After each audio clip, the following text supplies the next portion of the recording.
Welcome to Dark and Dark and Dark and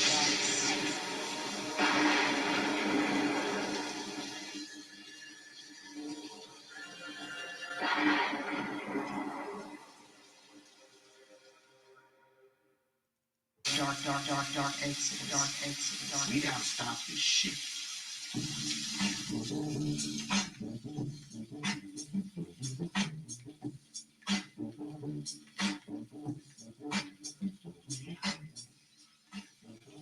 Think about this.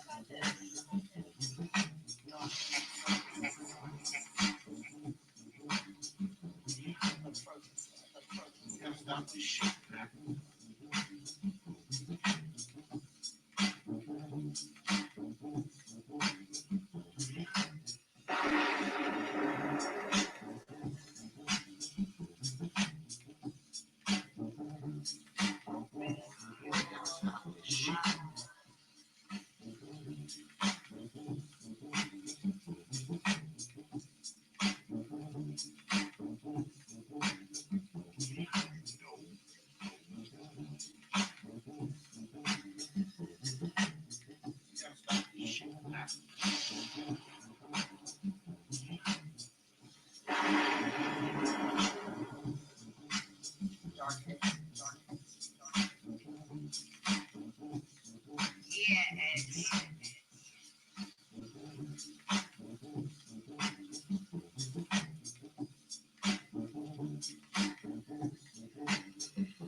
Stop this shit.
Dark exit, dark exit, dark exit, dark exit, dark. Peace, folks, and welcome back to another edition of the Proper Thought series right here on the old TPOT YouTube page. I'm your host, X, of course, but you knew that already. That's why you are here. Tonight, got a good show for y'all tonight. Um, I'm going to be joined by my man RJ, Rochelle, and Dr. Phoenix, because tonight we're going to be talking about ignoring Black greatness. Because y'all know we often appreciate that, man. What's up, brothers? I see you up there, brother Brandon, brother Kenny. What's good? What's good?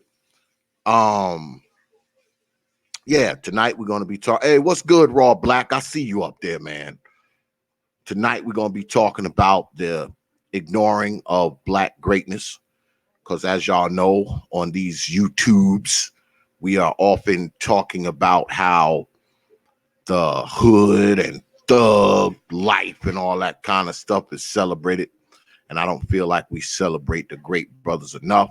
So we're going to do that tonight. But y'all know before we get started, I always got to start off with thanking my contributors, my supporters, my donors. I have to start off like that because I get donations every week. And I would have did it last night, but last night I didn't do a show. Wednesdays are rough, boy. Wednesday, oh, it's all good, Dr. Phoenix. I see you up there, man. Wednesdays are rough, man. No, it's a rough day for me, man, because that's like my road day. So I usually don't get my ass back here a lot of times till 10 o'clock, 10:30. So I'm not able to do a show. So, you know, we may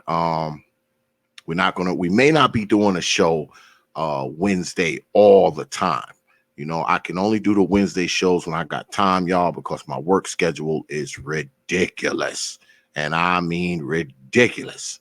You know, and Wednesdays is one of those days where, just shit just be messed up. So I don't do no show. But I make sure I'm here every Thursday because I know y'all going to show up every Thursday. You know, that's why I want to thank all of y'all. I consider all of y'all to be my supporters, whether you drop coins on this platform or not. Like I said, you show up here every week, you watch these videos, you like these videos, you share these videos, and y'all my people, man. And I'm gonna continue to do this shit, man, as long as I can, because I do it to open y'all minds, but I also do it, to let y'all know that not every person on here is just out for money. All right. I mean, money's good. Like I say all the time. I mean, when you send me coins, hey, I appreciate them. Anybody who say they don't like money is telling a fucking lie. But you sending me money is not the only way you can be a supporter. Like I said, y'all support me big time up in here, man. And I appreciate it, man. And like always, I'm humbled, I'm honored, I'm appreciative. And I know y'all get tired of me starting a show like this, but this is what I'm gonna do. And like I always say, I don't do it to kiss your butts, because y'all know X don't do that. And I just want to thank y'all for supporting this here platform. All right. All right. But anyway, yeah, tonight we're going to be talking to brother RJ. I like brother RJ, man. And we're going to have Dr. Phoenix, and we might open the panel up to some other stuff as well. Actually, I was supposed to have another surprise guest. As a matter of fact, let me check to see if they hit me back or not, because I'm supposed to have another surprise guest up here. Let me see if they hit me back. Probably not. Let me see. Okay, here we go. Here we go. Hold on, y'all. Give me 2 minutes, because I see brother RJ in the house already. So I ain't going to tell y'all who this surprise guest is. I'm just going to let them show up.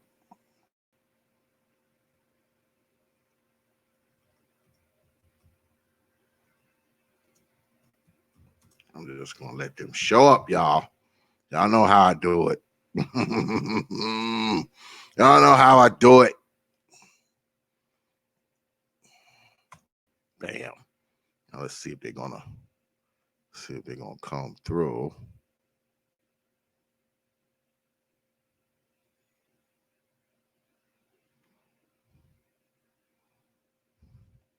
Wait a minute.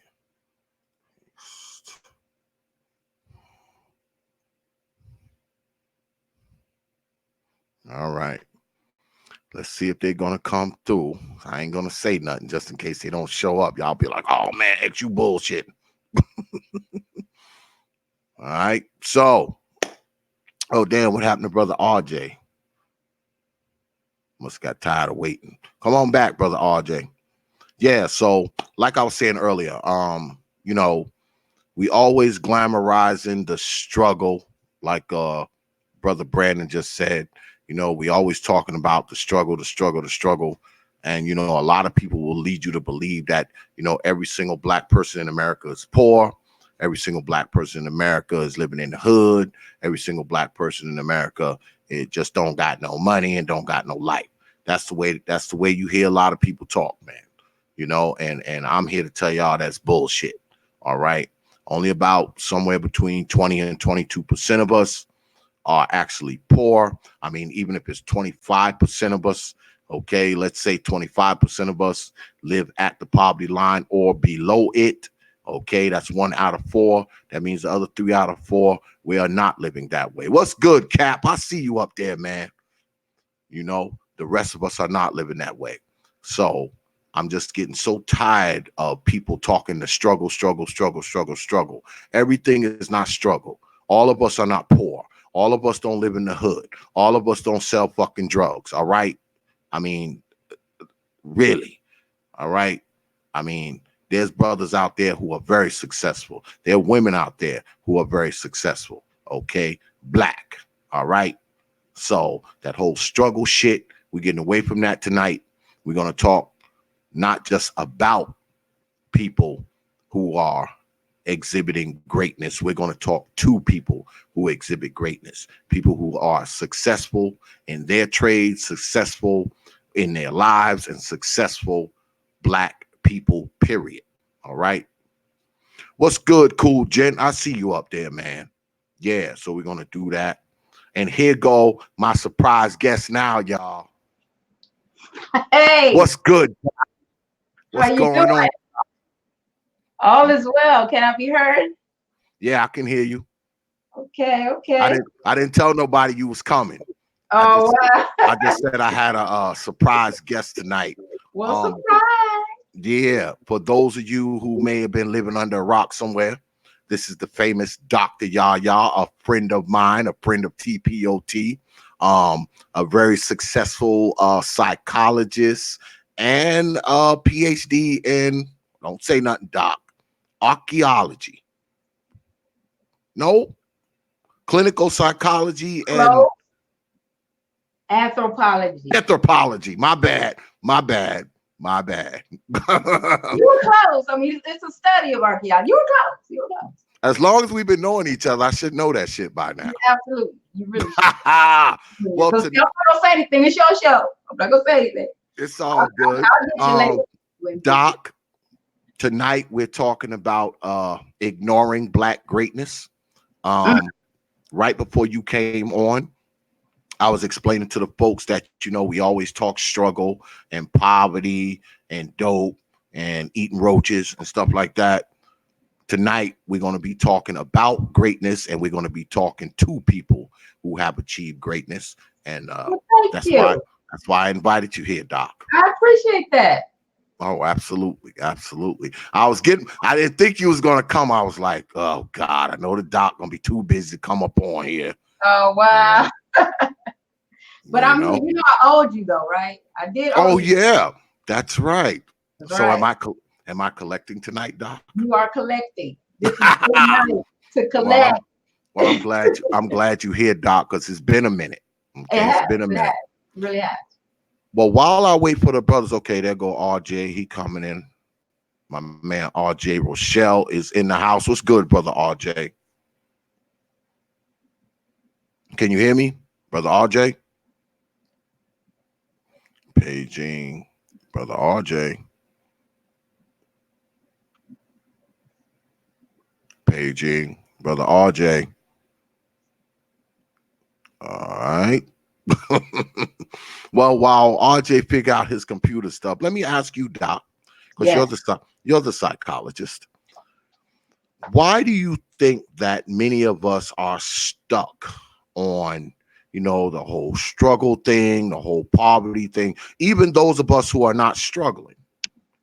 We often have these conversations, and everybody has a tendency to talk from struggle mountain. Why do you think that is? Well, I think most of the time people like to be in a place where they can relate. And at some point, we can all relate to a certain type of struggle, right? It may not be on the same level, but it's a certain type of struggle. So I think in most cases, people like to, that acceptance, thing. Where we just have a desire to be accepted and appreciated, because you find billionaires who will say that, I remember when I made my first million, that was like a struggle. You know what I mean? So when you can possibly relate to people and gain some level of acceptance, that's what people do. But there's a danger when you stay right there, because when you stay in that place, and your mind doesn't move, or your perceptions don't move out of the way, then you're in a rut, and then you're stuck, and then you become bitter. So it's one thing to try to relate as far as acceptance is concerned with your peers or your subordinates or your group of people, but it's another thing to just stay in that place of struggle, period. So that's one of the main. So do you think that are we so unfamiliar with greatness and success? Many of us, are we so unfamiliar with greatness and success that, a lot of us can't relate to greatness and success, that we'd rather relate to poverty and struggle and despair? We'd rather relate to that, even though we're not really living it. Well, I think most of the time it's what we choose to focus on, like what media portrays. A lot of people watch TV and they see a lot of people doing very well, right? You see, your Michael Jordans and your LeBron Jameses and your Jay-Z's, and they see them doing well. Now, what happens is that people can't really transfer that into their lives, especially if they don't see any greatness in their family or what they perceive as greatness in their own families. Then that's a difficult place to be, because people are like, oh, they're so great and I can rah-rah them, but then you're not cheering your own self on. But you can't see it for yourself sometimes. If no one in your family has gone to college, that says several things. That means, one, education was probably not really pushed, right? Number two, we were struggling so much, no one really had the money to go. And then on number three, when it gets to me, what's the use? No one else is doing it. Why do I want to be the pioneer? Again, you have to change your perception. You absolutely have to change how you view certain things in order to change your life. And if you can't see yourself as great, hell, nobody else will. You won't, have that push. So do you believe that is guilt? Because I've heard people talk of this. I grew up with people who, they weren't in the best of, socioeconomic, states when they were younger, but they grew up and they started a business and they became pretty successful. I'm actually partnering my business. I work with a guy, we kind of bounce off of each other, and, he grew up, poor, and now he's a business owner like myself. Right. And he says that he kind of feels guilty because, he's one of the people out of his family who actually grew up to be something. Do we have that? Is there a lot of that going on with us? Like if we come from, meager beginnings and we become successful and do something, do we often feel guilty because, we came out of the poverty and made it? Well, sometimes, you'll absolutely feel guilty, but that guilt really comes from what you're being told or what your family members are saying. Like every time I go to the cookout, do I have to hear about how uppity you think I am? You know what I mean? Do I have to hear about, oh, here come big money walking in? You know what I'm saying? Family members and friends would do that when they deem you as being a certain success. And so that can give you some area of guilt. It can give you some resentment. It can make you feel like, I can't even go around these people anymore. And then what happens is that these same people will say, oh, since you got a little money, you know, you got your business, you've changed. I haven't changed. I just don't want to hear that bull that you talking every time I come around. I'm still the same person. I'm just doing something a little bit differently to take myself a little bit higher. But you got these snide remarks. You want to throw all this shade. You know, here come money bags and, oh, you think you're something now when you haven't even said a word. So that guilt can come, especially if you're hearing all of these negative things, instead of saying, man, you made it and that's a great thing. And now our children's children or whatever can see that it's not impossible. But we don't always get that. We get things like Oreo cookie, elitist, uppity, snooty, bougie. You know, we get those, you know, sort of things. And so that will make you feel like, what did I do this for? You know, and usually when we break out and do something different from what our family has done, it's to show that, guess what? We can do something different than what we've been doing. But if I have to hear all that other stuff that you spewing, I don't have time. Well, the reason why I wanted to do this tonight, and you know, I have a couple brothers coming on, you know, and they're successful, you know, in their businesses, you know, in their particular businesses, because like I said before, you know, we oftentimes on media, especially black media. Okay, brother RJ's back. I'm bringing him back in. Brother RJ, you there? His mic is Brother RJ, you muted, man. Can you hear us, Brother RJ? I see the OG J Speed in the house. What's good, OG? Can you hear me, Brother RJ? Brother RJ. Bueller. Good look on that super chat, Brother Terrence. I see you up there, man. Okay, well, he's gone again. He must be having computer problems. Like I said, you know, you hear this stuff all the time, Doc. Mm-hmm. And people would lead you to believe that, and this is no shot at poor people, but people would lead you to believe here on media that every single one of us is living in poverty. Every single one of us living in the projects. Right. Every single one of us live in the ghetto. We toting guns and we're selling crack. And I mean, this is what you're led to believe, right, by many other things that you hear. And it's just not true. Right. All of us are not poor. Actually, poor people within Black society are the minority. I mean, only about somewhere between 22 and 25% of us live at the poverty line or below it, like I said at the top of the show. So that's what? That's 1 out of 4 of us. That means 25%, the other 75% are not living that way. Right.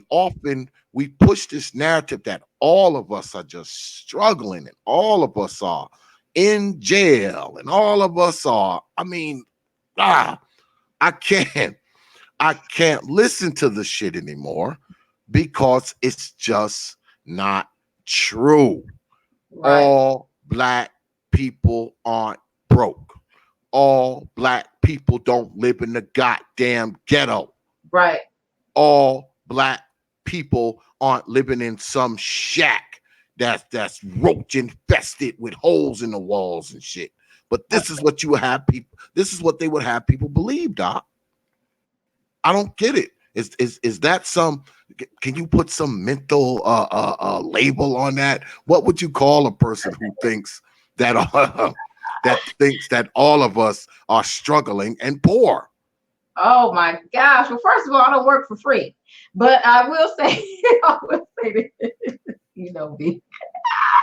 No, honestly though, again, it goes back to what we choose to believe about ourselves and about our people. And if the only thing that you watch are things that impact your community in a negative way, you're going to take these things in and you're going to say that's the way it always is. If you only look at your neighborhood, or if you only look at things that you're used to. You know, when you view, and we all have a perception about certain things. And I could tell the audience, the people who are listening to you, I can tell them, you know, close your eyes and envision an apple. And everybody will get an apple, but it'd be a different apple. It may be a green apple. It may be a red apple. It may be an apple with a stem. It may be, you know, a cut apple, however it may be, but that's your perception of what an apple should look like. And it's the same thing when we talk about our community. It's the same thing when we talk about how we view ourselves and how we view people within our community. And so if you don't change your perception, and most of the time when people have come from a place of struggle, they have to change their perception in order to say, I'm going to come out or I'm going to grow. But if you never do that, then you're going to project whatever you think about yourself onto other people. That's what's going to happen. You're going to use that type of projection because that's where your mind is. That's where your perception is. That's what your view is.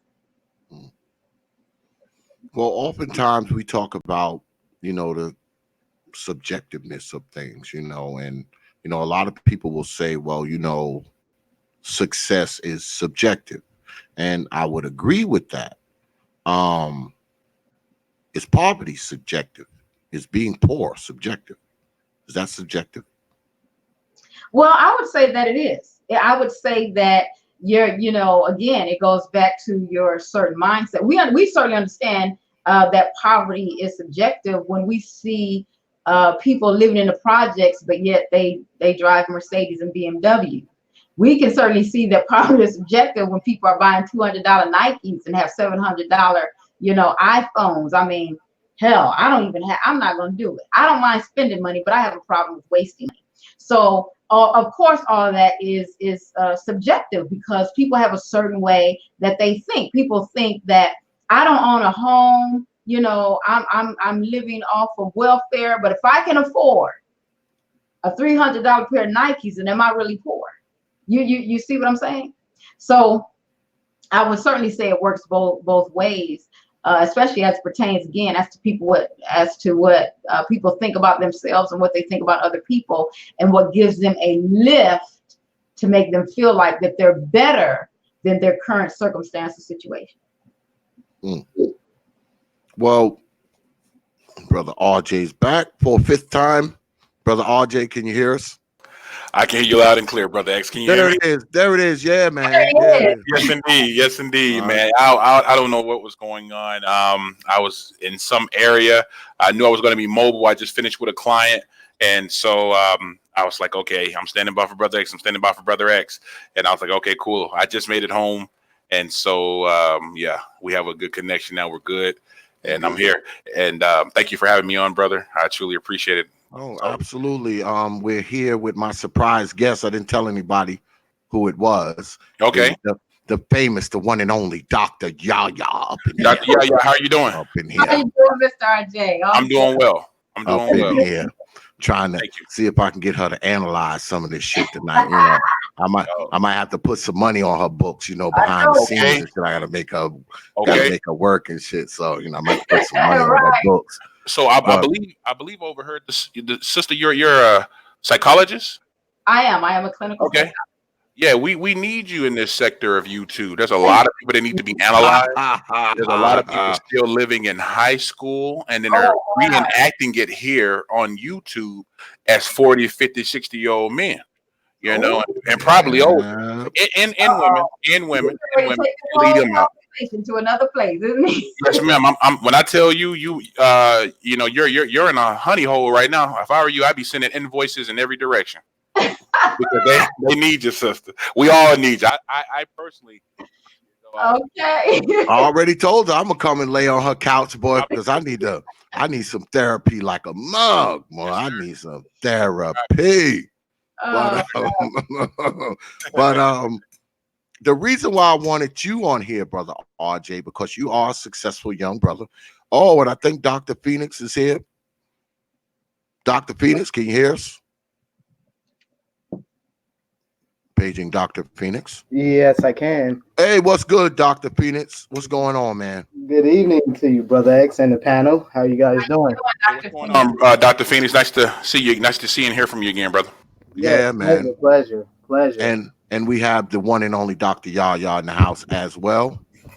This is going to be good. Indeed. This is gonna Indeed. be good. How long I got you for, Doc? Good doctor. How long do I have you for? Oh my goodness. Well, we'll see. We'll see. We're gonna Okay. roll with. Okay. Yeah. Because I know how you are. You got like 7,500 things going on at one time. So I don't want to impede on nothing. But yeah. Now that we've been joined by Dr. Phoenix, and I wanted both of you brothers on here, Doc Phoenix and Brother RJ, because you both are ambitious, successful guys, very intelligent guys, and often brothers like you, we find ourselves not big upping or celebrating, because y'all know we all travel pretty much in the same media circles, and y'all know that sometimes we find ourselves glamorizing and romanticizing the hood shit and the ghetto shit and the ratchet shit. But I wanted tonight to talk about brothers like you, okay? Because I feel like we often ignore Black greatness. We just do, man. At least I feel we do. Maybe I'm wrong, but I feel like we ignore Black greatness. So, Dr. Phoenix, won't you just tell everybody who you are? Hey, what's good, Lady Ruby? I see you up there.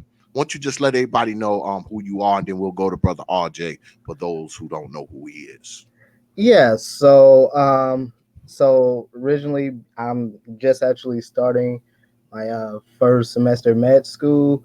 Prior to that, I have 2 bachelor's degrees. My first degree I completed in Australia in applied chemistry, and my second degree was a Bachelor of Science in nursing. I didn't pay for neither one. The good old Uncle Sam paid for it. I spent about almost 6 years in the military as a U.S. Army medic. So yeah, also also a registered nurse and a former EMT as well. So yeah, and so yeah, that's pretty much my deal. I've been doing research in areas of diabetes and diabetic retinopathy and cancer for about 2.5, 3 years. So that's pretty much a quick, short synopsis of who I am. Okay. Brother RJ, you want to let the folks know, for those who don't know who you are? Yes, sir. My background came from hospitality prior to getting into uh, financial services. My introduction and my initial crack at financial services came with an opportunity. I actually replied to an ad, and it was in regards to some sales. And at that time, I had just finished. I had just earned my bachelor's, and so I was like, I earned a bachelor's in information technology, and never truly applied it towards information technology. Never, it was. If I make a joke sometimes stating if I could, sell it back, or if I could pawn it, I would, because if I could be 18 again, I would have just gotten these certifications and still been well off like I currently am. But I don't have any regrets. So especially considering the direction that I'm going at this current moment. So what's going on now is my initial introduction to financial services was merchant services. Those who may not be aware of that, we all use it. It's in your back pocket. It's in your wallet. It's in your purse. Dealing with the electronic transactions. And so that was my introduction to it. From there, I got into insurance, got into brokering deals. Been doing that for years now. And then my business partner and I, you may be in the audience, I'm not sure. We formed a credit consultation and restoration business, and it's been going well. He and I, we've been knowing each other for a long time, and I believe in linking up with like-minded individuals for any type of venture. particularly with business. You know, that's my thing. You always hear me say, Brother X, hey, link up with those who are, who are like your A likes, who vibrate on similar frequencies, and work with them. You know, we don't have to pull in pride and try to convert people and change their mind if they're not, you know, going in that direction. So he and I, we're on similar wavelengths and we get along just fine. Right. I've earned a Master's of Science in Accountancy, and from there, I'll be done with school. I'll be getting, I'll be becoming an attorney. Okay, so I earn my Juris Doctorate, which is a new program here.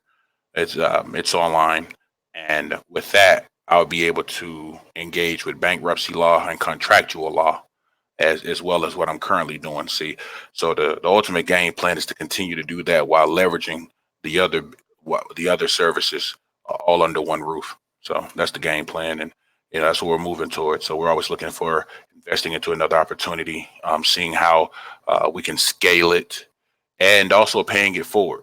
I'm not that type of person that's going to sit back on information and want to hold on to it tight because I don't want someone else to get it, or I'm afraid they're going to do it better than me. I'm going to salute them. You know, I'm going to even perhaps lock elbows when I'm going to learn from them. And so that's a brief introduction to me, brother. That's my get down.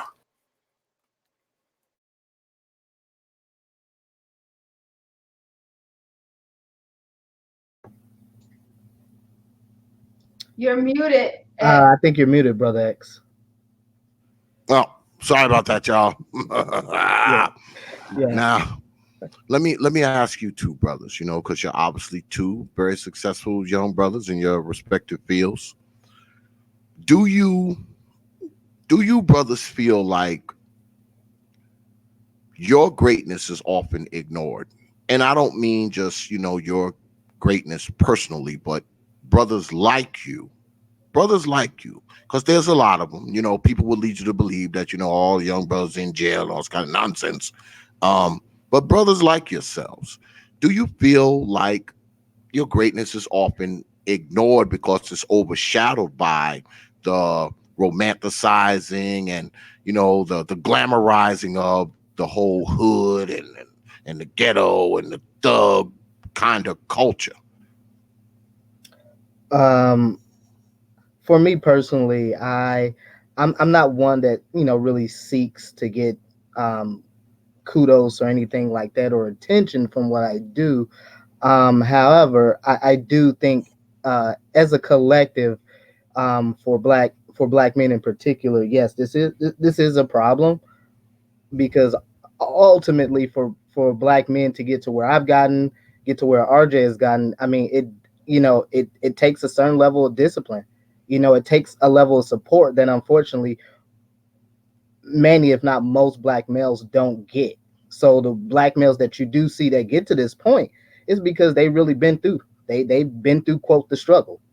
You know, they've been, you know, they've been through hell and back in many cases. I personally have known a number of brothers who went through undergrad that were homeless, that were food insecure. You know, so they've gone through a number of different issues to get to where they gotten it. You know, and most of the brothers I know, they're either in healthcare or they're engineers or in the sciences or something like that. So, you know, this is a quintessential problem, because again, we put our resources and our attention behind a lot of trivial and a lot of meaningless stuff. Unfortunately, the hood guys do get the attention, although, you know, quite frankly, I don't think they deserve it. They, you know, and they're the ones kind of contributing to the problems that we do see in black society to this day. But again, you know, as much I think Dr.YaYa said it perfectly earlier. It's much easier to relate to folks that you think share those same experiences. You know, we see this a lot. You know, in the very rare cases where you have, you know, the hood dude that might have gotten his act together or something like that. You know, folks gravitate to him. Folks are just all up in them. But you know, if you're just a dude, if you're a black man and you just kind of, you know, did the right things in your life, you know, you kind of kept your head up and didn't get in any trouble or anything like that, you know, you just kind of fly under the radar in most scenarios. Okay. Well, let me ask you this before I go to Brother RJ, Dr. Phoenix. As a young kid, I guess coming up through, elementary school, junior high, high school. I'm assuming you were a very good student. Back then, did you find yourself kind of ostracized and marginalized by other black folks because you were, intelligent, smart, goal driven? Did you find yourself kind of and I'm gonna come around and ask you also, Doc, because I know you were one of those gifted people too. So I'm gonna make my way back to you too, Doc. But let me ask you that, Dr. Phoenix, did you find yourself kind of like, you know, marginalized because you were quote unquote a smart kid? I think it's what Dr. YaYa said earlier. I think the biggest I guess the criticism that I got the most, the slick comments that I got the most came from family, really.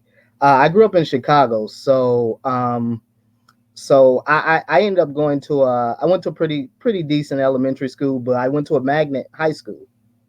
And so the magnet high school I went to was a bunch of boule kids, Jack and Jill types. But for the most part, didn't really have that in high school because I was around other kids like myself. If anything, most of my a good portion of my family, they grew up in the housing projects, government housing, stuff like that. They did not have, the most of them didn't even finish high school. you know so I think just to be able to get to that point, because originally for me, after I originally attempted college when I because I didn't actually graduate. I ended up getting a GED. And so for me, I went into the military when I was around 17. And so actually I take that back. It was about 18 because I did like a year of college at the University of Illinois. And so after that, I ended up joining the military. And then after that, uh I got out and I did some traveling. But for the most part, my experience growing up, I think if anything, if I got any criticism, the criticism I did get, excuse me, came definitely from my family, not necessarily from outside sources. Okay. Well, let me ask you, Brother RJ. Um, were you ostracized, marginalized? Because they think all black men are just big dumb oafs anyway. So were you were you kind of like marginalized, made fun of because you were a smart kid, goal driven? I mean, was that your experience? No, I can't say that was my experience. We'll just go back to high school in particular because I mean, people have actually the schools I've attended. They've often been like, "Hey, the RJ's a smart one." They wanted to cheat or something like that. Or I was in the mix with the other intelligent brothers and sisters in the class, or the standout children. I want to, make it seem as though the others weren't intelligent in their own right, but the standout kids, the GT, gifted and talent, if you will, they gave us separate classes and things of that nature, um, and so they held us to a higher standard. I can't say that I was marginalized. I just moved differently. I was the one that, let's say, first and second period was over. Now it's time for lunch. It's an A day, A B day, A B block. So so on lunch, I'm in there doing homework already from first period. Then we'll deal with the rest of it later on. That was just me. It wasn't too much to do outside. Now the times I did go outside, let me tell you something funny. I used to rhyme back in the day, brother X. So I used to be outside trying to battle rap and stuff. And man, when you got a head on you, you had that vocabulary, man. And I used to get them, dude. I used to kill them. You know what I mean? Well, it was the good old days, man. Hey, you hear this was making money. This was what making ends meet, not some make believe career. But I can't say I was marginalized. I was. People saluted me. People showed me love. It was because one thing's for sure is that I never came across like I was above anyone. You see, and and I still hold that today. It don't matter what the 1099 says at the end of the year. You know, I still look at it as though, okay, not only do I have a long way to go, but I just don't approach this thing with an individualistic mentality. I want to see more people get in these shoes and then keep it going. I don't ever want people to get complacent. If you hit 300K this year, I want you to make it 350 next year, or even 4 if you can. You know, that's the mentality. It never stops. I want you to continue to try to make some wise investments. I want you to continue to try to cut losses, continue to try to minimize debt, so that as you get closer to your golden years. But we're rewinding it. The kids at school, you know, they also gravitated towards, not just because of my intelligence. They were always like, "Oh man, you dress well. You know, your parents must be, you know, this and that." And I always remain humble. I was like, "Oh man, it ain't nothing." You know, and I mean it. I'm same way now. You know, having some blaze on, some tie, some ascot. It just comes with the territory, so people can take you seriously and understand that you're a business professional. But you know, for the most part, and I think you understand where I'm coming from when I make this comment. I'm in the same boat as everyone else, you know, and I just want us to understand that I'm gonna say this: very few instances have people been like, "Oh, you know, you're a uppity, you know, in word, or maybe you think you're all that you want to be seen." When I hear stuff like that, it actually bothers me. But I heard it it wasn't it wasn't on a mass scale. It was just like in between here and there, and obviously that played towards that individual insecurities. It had nothing to do with me. And so, you know, I just let it slide. I was like, ah, man, whatever. And what's odd is you still deal with that as an adult. You go into an office somewhere, and, you know, I can see Brother X, nice watch, nice pair of kicks.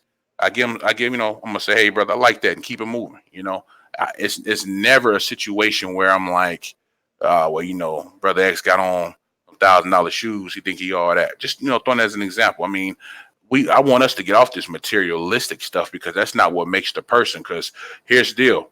I could be here on YouTube pretending and faking it and be living in squalor, and all y'all see is these pictures. And so that's why it's really about, yeah, I can show and prove, but it's really about what your the seeds you're sowing.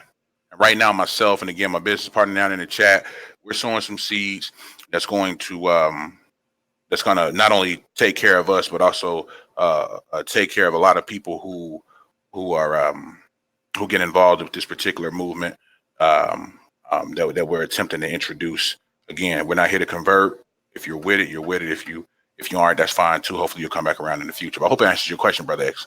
I want to get too long-winded. Oh yeah. Now to you, good doctor, because I know you. I think you graduated high school when you were like 15, right? I sure did. And Okay. yes, I was. See, I never went to 5th or 6th grade, right? So I don't know if I was marginalized because of my age or because of my intelligence. I mean, it might have been both, but oh my goodness, yes. I mean, I was bullied. Certainly. Give you a story. When I was in 4th grade, my mother has this newspaper clipping. I don't know if they archive or if they still have this particular archive where we can go and look at it. But I was the one who found an error in the math book.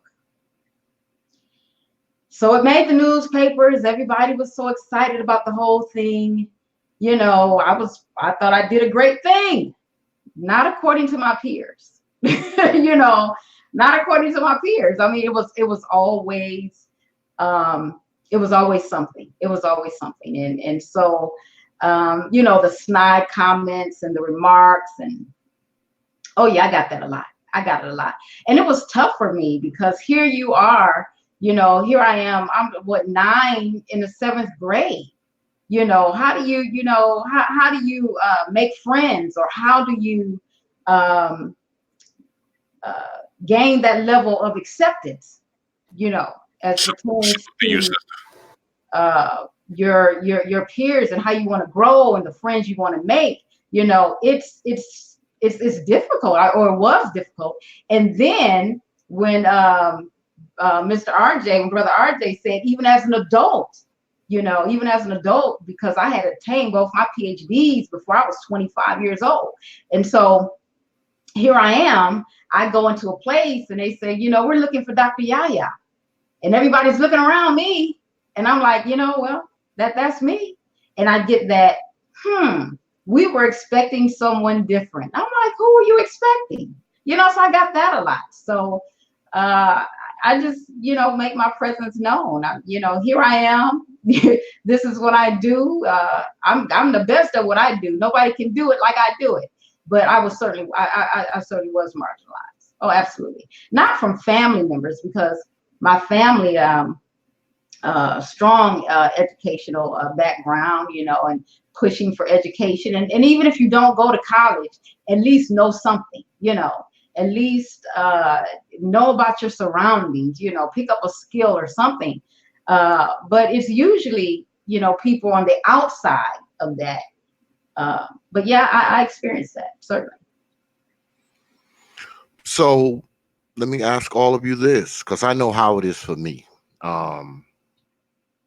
I have friends that I see, because most of my friends are in New York, and I'm in North Carolina, 720 miles away from them fools. And I do go back. I go back to New York like every 3 to 4 months. I go and I visit New York. I'm out there for maybe a week or so, and I kind of get that. And I'm not rich or no shit like that. I wish I was, because if I was rich, I wouldn't have to work. But they know what I do for a living. They know that I own my own business.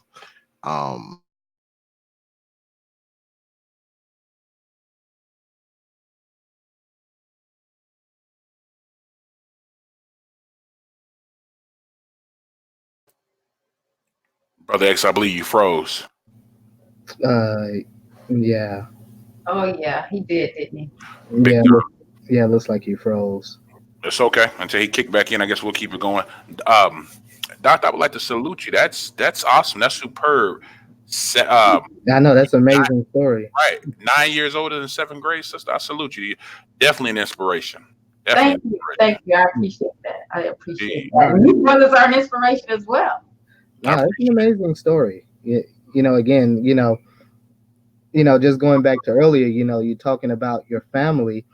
I can certainly remember when I was a kid growing up, where I would get those comments, oh, you're uppity, you talk white, and everything else in between.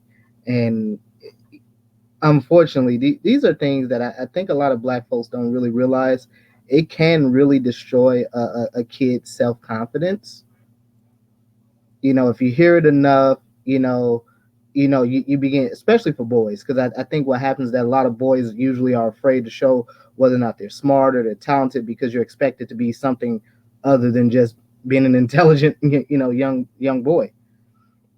So these are issues that I think commonly that young Black people face, and just trying to develop their own personality, and more importantly, being intelligent, functional people in this society.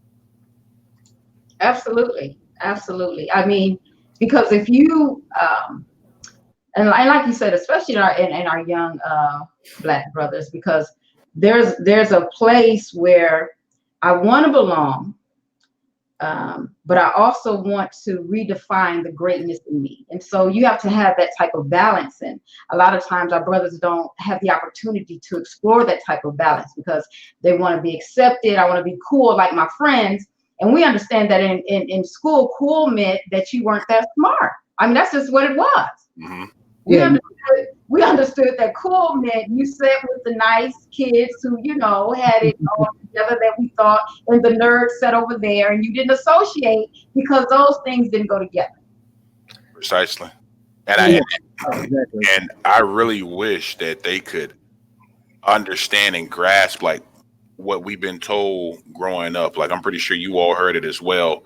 But I'm particularly speaking to the brothers, but we were all often told by the adults, by people who maybe perhaps a mentor, tutor at the school, whatever the case may be, that to stay focused on your schoolwork and to try to exceed, try to excel, because it's always going to be time for the dating and all that. I in high school, I wasn't getting any play, like zero.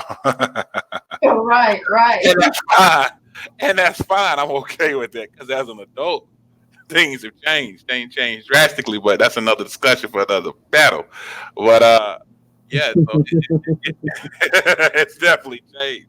But now, and salute to you as well, Dr. Phoenix, because brother, if my mom's listening right now, she be saying, "Well, see, that's what you were supposed to be doing." See, my mom wanted me to go to medical school, but once my freshman year, I was like, "Nah, this isn't for me. I'm good on medical school. Let me go with this here IT stuff, and that didn't work out, and so it just is what it is." Brother, X, you're back. Let me mute up, brother. Sorry about that. Well, you could have continued, man. This is TPOT. Absolutely. And TPOT is haunted by the ghetto ghost. So notice how people see the shit. They ain't even surprised. They're like, "Oh, that's just X shit messing up. He'll be back in like 5 minutes." They used to seeing this shit. But see, we down here in the South, and we got this storm coming up the coast. So when we have problems, man, when we have rain and shit like that, where I'm at, because everything is underground here. I mean, everything, electric, internet, everything's underground. So when we get rains and shit, I always have problems. Power go out, internet go out. It's always some old BS, but that's neither here nor there. But yeah. Now I consider all three of you as Black greatness. Okay, Black greatness. Appreciate it. Okay, Black excellence. So how come when we're up here, we're not talking more about the good doctor? We're not talking more about Dr. Phoenix. We're not talking more about Brother RJ. Not just talking about you, but talking about what you do, how you got to where you are, what inspired you to be what you are. Why do you think that we don't talk about that stuff? Why are we too busy talking about who's dating who's screwing who isn't dating who isn't screwing who? This is the stuff Brother RJ, Dr. Phoenix. You know that this is usually the talk on YouTube. Well, it's not the talk here a lot, but I mean, that's the talk. We're never talking about the greatness. When we do talk about other things, we're, like I was telling the good doctor earlier, we're always talking about how bad we're struggling and how bad off we are. We're never celebrating, the greatness of people like yourselves, all of you. Let me see. All of you.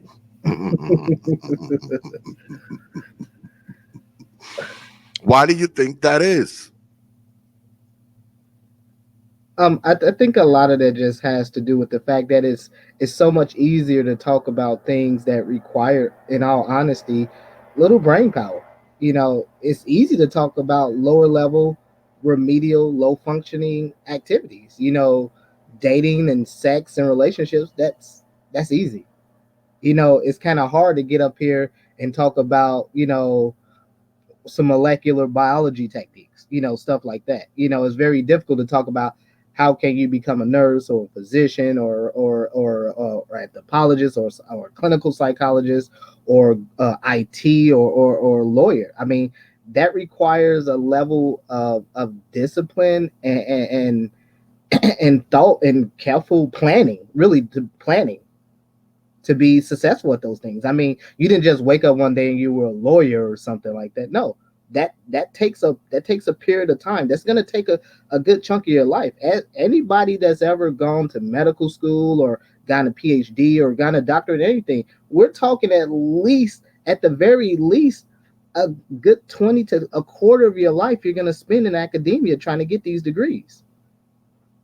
For the average person, you're going to school from about 5-6 years old. You're entering college, let's say around 17-18 years of age. You're going to get out. you know, then you might go do grad school, then you might go do a doctorate. By the time it's all said and done, you're gonna be about 30 years in. If you're a physician, you know, you're gonna be at least early, you're gonna be at least around your mid-30s before you're finally practicing, depending on what you do. It could be even longer.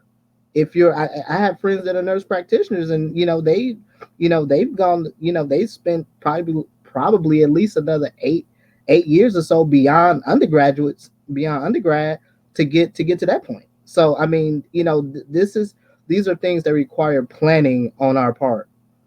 And so again, it's much easier because you can just walk out. It's easier to talk about these things because you can just walk out on the street and have these kinds of conversations. You can walk in your barbershop and you can have these kinds of conversations. Well, most folks do not know how to navigate academia. I spent a considerable amount of my time, even to this day, I'm still in academia. I've done research. I mean, it's a long story, but again, these things require planning, require discipline. And I hate to say this, but a lot of Black folks just don't have that in them. Wow. And that's sad. Let me ask you, good doctor.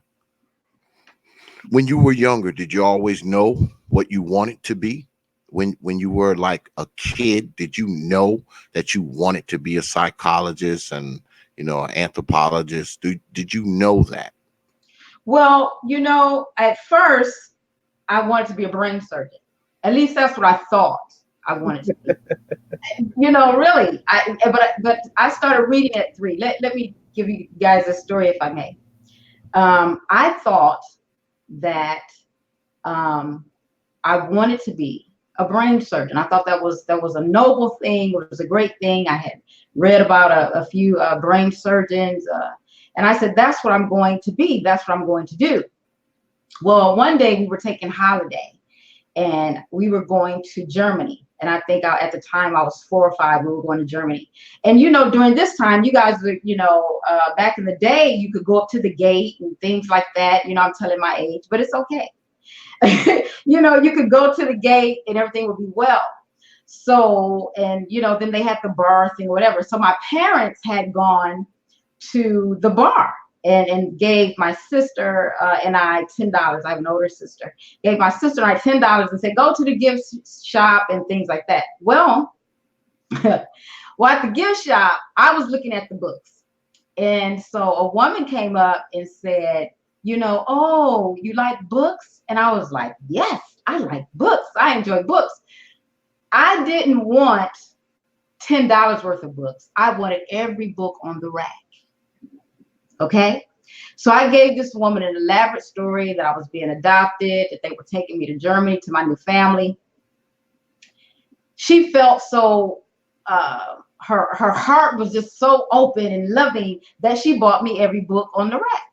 That was my desire, and that's what I wanted, so I got it. So here come my parents. My sister goes and says, Yaya is over there, and she's got these bags of books and everything. So my mother comes around the corner, and the lady says, that's so great that you're taking her to her new family. My mother's like, what the hell did you just say to me? So my dad's like, my mom says, the lady tells the story that I told her. And my mother said, well, we're her biological parents, and that's not true. You have to give the books back. And my father said, no. He said, if her mind can think like that, and she can do that and get that thing that she desires, she deserves those books. So I kept all of my books. My father later on told me, he said, your mother's pretty upset with you. Don't do that again. He said, but your mind, he said, I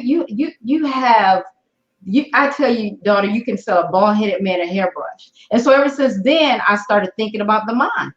I started thinking, what makes a person motivated in action? Because we know it starts in the mind. And so that's how, I got to this place. But yeah, ever since then, I went from the brain surgeon thing to that incident at the airport, just changing my mind. I'm glad that I did, because I'm good at what I do. I get results. So it was a good thing.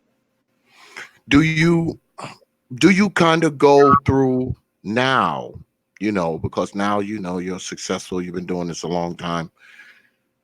Do you kind of go through it now with certain people, maybe friends that aren't as successful as you? Do they kind of give you that, you're Dr.YaYa now, you're boule, you're bougie, do you get that now from some of the people that you know? Yes, I do. I absolutely do. And Ruby, I'm a clinical psychologist. I do. I get that a lot. I mean, I get things from family members who think that I should work for free. You know what I'm saying? Call me up. Hey, call up, cousin Yaya and tell her. I'm like, I don't work for free. Why should I have to work for free? I can't even go to a cookout. Okay, and enjoy family. And then, you have, friends who do the same thing. And then when you tell them, I'm off the clock, can I just, enjoy myself? Then there's a problem. So it's always something, but I like a little time to myself. And I think some people get offended because they think this is what you went to school for. And I'm like, this is not why I went to school. I did not go to school to give up any type of free information at every point and every place, and not enjoy who I am. That's not why I went, right? So yes, I get that. Especially when you tell them no, when you say things like, well, let's not talk about that. I'm trying to have dinner, or something like that. I already get enough of that when I'm out and about and people just walk up to me and say, man, I saw you on TMZ, or, I saw you, over here doing this, or I saw you, you already get that. And I would think that my family and friends would understand the position that I'm in, but it seems like they're the worst, because they bring up the fact that, well, oh, she doesn't want to help us. She stuck up. She doesn't want to help us when we have an issue, but she helps everybody else. I help people who pay me. Boy, that sounds so familiar. Because I go through the same shit. And I mean, it happens, and I try as tactfully as I possibly can, and as loving and compassionate as I possibly can, to say, you guys, can I just have a break? Can I just have a moment? And then, not to be long-winded, I'm going to say this and let you carry on, but it's gotten to the point that I even tell my parents when I'm coming to visit, don't tell anyone I'm there until I've been there for about 3 days. Isn't that something? Wow. No, don't tell anyone that I'm here until I've been there about 3 days. Let me spend some quality time, with my loved ones, because after that, it's we want you to work for free. Wow. Do they have the psychologist couch there when you get there already, and you walk in there and people are already laying on it? They got everything. They got it going on. Well, let me ask the brothers.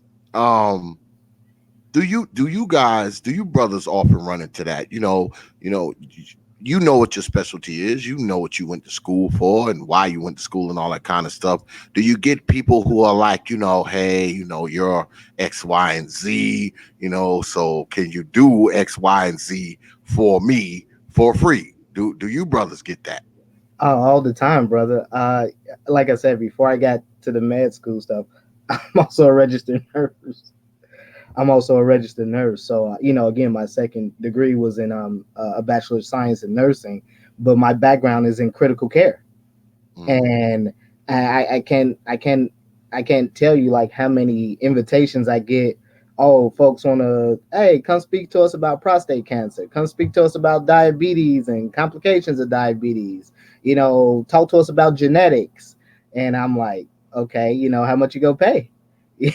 And this is something I don't get this family, because to be real frank with you, I have very little contact with my family, next to none. I mean, just to be real honest with you, because again, I think this is part of the problem, going to the general theme of the of today's broadcast, to be real frank, I didn't get a whole lot of support on this road. I mean, the support I got didn't come from my family. Unfortunately, a lot of it came from people that weren't black, to be real honest with you.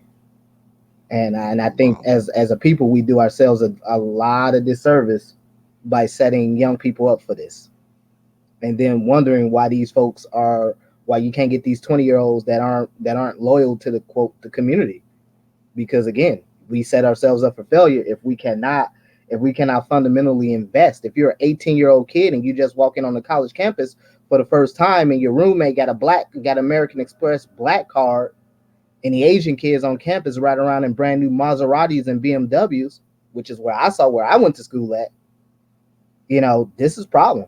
When you have to struggle, you have to take out student loans, and then just to do all that work, go through all the struggle, all the stress and the headaches of getting these degrees, just to come back and have people to ask you to do services for them for free. And the first look on your face is like, hell no. I didn't get all these. I didn't go through all this, and I'm fortunate enough where I don't have the loans. Again, my military services paid dividends in that regard, and in many other ways as well. But for the average black person, this is what is expected of them, especially the brothers. You're expected to go through the hells of making it out of undergrad, maybe making it through graduate school. If you're lucky enough, get to a doctoral program and complete it. I mean, PhDs are not easy to complete. Depending on what kind of PhD you're getting, I mean, it could be anywhere from 4 to 7 years. I mean, so these are long endeavors that are exercises in discipline. And then you expect these folks to come back and help and, do things for the family, do things for the community. And I get this all the time. Now, I will say this much. When I deal with the brothers don't want to pay. Now, when I deal with the sisters will pay. It's a lot of times when I deal with black men, do I have this problem? Oh, they want me to do it for the good of the community. They want me to do it for X, Y, Z. And I'm like, hell no. This isn't free. You couldn't even you'll be hard pressed to find a lot of folks with far more credentials than me that will get out here, even roll over in bed to do this for free. So again, I think this comes back to, do black folks really value the amount of work and tenacity that it takes to get to these various levels of success? You cannot expect folks to work their asses off for years and then expect them to come back and do this for free. It's a slap in the face. Certainly not if you're a medical doctor and you're sitting on $500,000 in student loans. I mean, that's just really the long and short of it. What about you, brother RJ? Do you find yourself, trying to ward off charity cases? I have, and some of them I brought on myself. Every now and then, and we may, I'll consult with him, but we may do a little run where we'll do, 10 free or 20 free first round on us or something like that. The problem with that is, and what we've learned, and when I say round, I'm referring to credit restoration. The problem that we've run into with doing that is, this goes back to our complacency and this. First, let me explain it. When we've done that, the problem is people won't come back and get it finished. It's like, oh, okay, so you walking around here with Experian and TransUnion looking bad, but Equifax looking good. Who wants that? You know what I mean? What you gonna do? Tell the bank, I'll just pull from Equifax? They're gonna pull from whatever that system tell them to pull. And I think we have this, a change gonna come one day. I'm not gonna do it, but somebody's gonna do it type of mentality. That's the best way I can explain it, Brother X. I know it's a little lengthy, but the thing is, whatever this change is that's gonna come, it's already been alluded to it both in the chat and here on this panel. Instead of them or us being the change and being proactive, instead of always having to be reactive and be defensive, we're not practicing offense.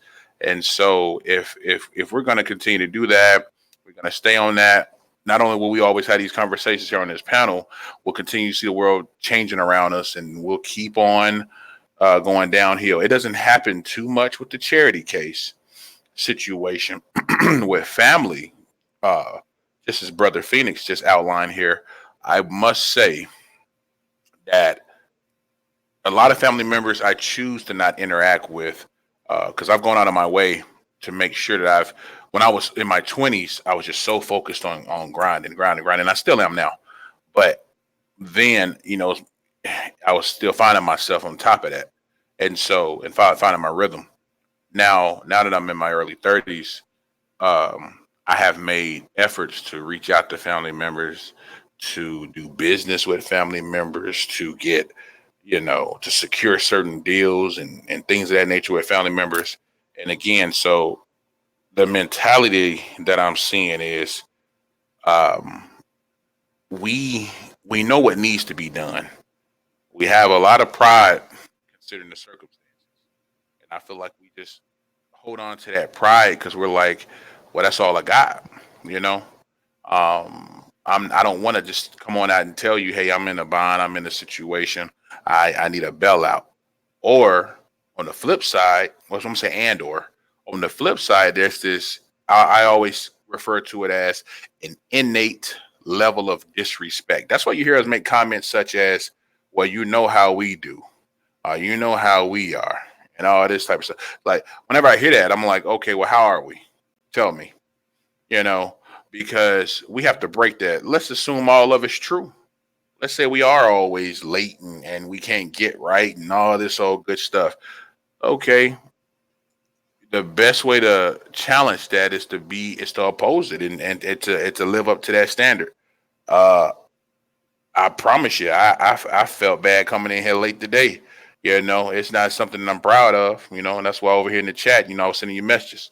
So that's so we just have to again focus on those and pair up or link up with those that are willing to do the work, that have that mentality, or that are willing to be reformed.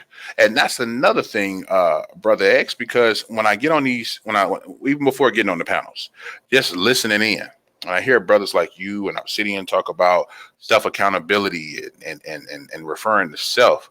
We can't, we can't sit up here and hold on to whatever our belief system is and without the work and just like, okay, and I guess we think it's some magic's gonna appear, I won't talk about it tonight, but I've mentioned certain schools of thought that I've gone through, and what's the point of me getting all that information and not applying it? In all my videos I say, yeah, like, share, subscribe, but most importantly, apply. What's the point of having all this knowledge? What's the point of me having these books that I have right here if I'm not going to apply that information? Just sitting, just being Mr. Know-It-All don't do you any good. You just be a smart dude. When I used to deal heavily with the conscious community, I came across a lot of people who were wanting you to, hey, well, man, maybe you can dedicate your time and all that. And I'll tell you what, you'll do that. But after a while, we should be willing to rally behind those that we appreciate in our community. If I want Dr.YaYa to come down here and do a seminar, what I look like as saying, and she doesn't know me from Adam, a can of paint, saying, sister, I want you coming down here and do this for the community. Sister, let's send me an email, send me an invoice. That's off top. That's off rip because I respect her business. I'm gonna fly you out. Come on down. I'm gonna take care of your, accommodations. I may even mark my little thing up on the back end so I can, have a ROI. But my point is, it's about this sister and the message she can get to the audience. So that way we have more of us that's appreciating a sister such as herself displaying excellence. And I enjoy seeing sisters do it. But you know what, Brother X, I want to see more of us doing it because we're supposed to be the leaders of the community. We're supposed to be the thinkers. We're supposed to be much more than the light that we're seeing through, to where we can that's another way we can combat, some of these talking points that's often heard here on this here in this sector of YouTube, particularly in regards to, like you mentioned earlier, dating, relationships, women, BFF, all of that. Okay, cool. I got you. I hear all of that, and I agree with all of it. So here's what I'm going to do, and my respect to go against it, just like what you do. It's never the same thing. It's there are variables involved, and you're growing, you're living, you're showing improving. You started off with one shop, now you got two. You probably want to get more shops. That's how we have to be. We can't just sit up here, keep watching everything that's going on and complain about it. And that's what we've diminished ourselves down to, just complaining, hands out type of people. We're aware of the history, we're the past, we know what's happened, and my thing is, I won't wait around for the change. I'm like, all right, let me do my part, so that way, whenever that change, the political aspect of it, the policy or whatnot of it takes place, I can be in this position, and if we think like that, we can position ourselves to be further ahead in the game than where we would have been sitting around waiting on this change to come. Like I said, that mentality, this, a change gonna come mentality, man. Yeah, we got to get out of that, man. It's a sad state of affairs. Could I just add something to Go ahead. what Go RJ ahead, was Dr. saying? Phoenix. Go ahead. It's ironic because again, I talked about doing research. A lot of the pretty much all of the research I've done has been specifically geared towards, has focused on Black men. Again, my some of the initial research I've done has been in areas of diabetes and diabetic retinopathy, and later I've moved kind of sort of into cancer research and other chronic diseases. And I've been fortunate enough where I've been able to work on NIH funded projects and stuff like that. And brothers have heard me speak on various radio shows in my city, and I come and they approach me, but there's always this devaluing of who you are as a Black man, where they want you to do something for free, they expect you to do it for free, and I think that's again, I think that's just such a, I would say it's borderline treasonous, to be honest. Because again, if I can get white folks come to me and they will be willing to pay me for this, to hear me speak, or for me to share information about chronic diseases or whatever with them, but then to go to the very people who suffer disproportionately the most from chronic diseases, to expect me to do it for free is just insane. I'd say so.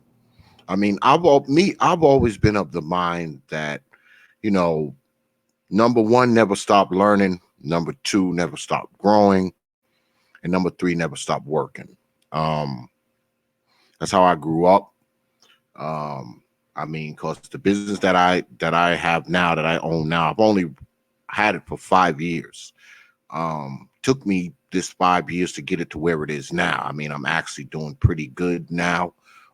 This is one of my better years, but I still continue to work. I'm still sun up to sundown. Because I wanna eventually get to the point where I'm just that guy where, I don't have to do shit. All right. I just come in from time to time, check the books. You know how you working at a job and everybody be like, oh man, the big boss is coming today. I want to be that guy. I want to be the big boss that come in there, have everybody scared. They clean the place up, make sure all the shit is right, because I'm coming. That's that's what I'm striving to be. That's what I want to be, because I want to be able to, I want more financial freedom, and I want to be able to spend more time, because I got grandchildren and the whole nine. So, I want to be able to spend more time with my folks, with my grandbabies. I want to fish more, all that kind of shit. I only get a phone call if the building on fire. You know what I'm saying? I want to be that guy. That's what I'm working towards, to be that guy. The guy that everybody says the big boss is coming. And when they say that shit, they talk about me. That's what I'm working towards. But when we talk about Black folks being great, right? And I'm a true believer that a lot of times greatness is ignored, because even when people are asking you to do stuff for nothing, like the good doctor said, she's asked to do, psychology work when she's just trying to be at the barbecue, and chill, you know, and eat some chicken wings. You know, they want a psychology session. You know, Brother RJ just said, you know, they want him doing, you know, shit for free. Dr. Phoenix said the same thing, you know, they want the charity case shit. And I think that that in itself is somewhat ignoring Black greatness. And I say that because of this. Because if you know what a person does, you know they had to, I mean, we're not stupid people.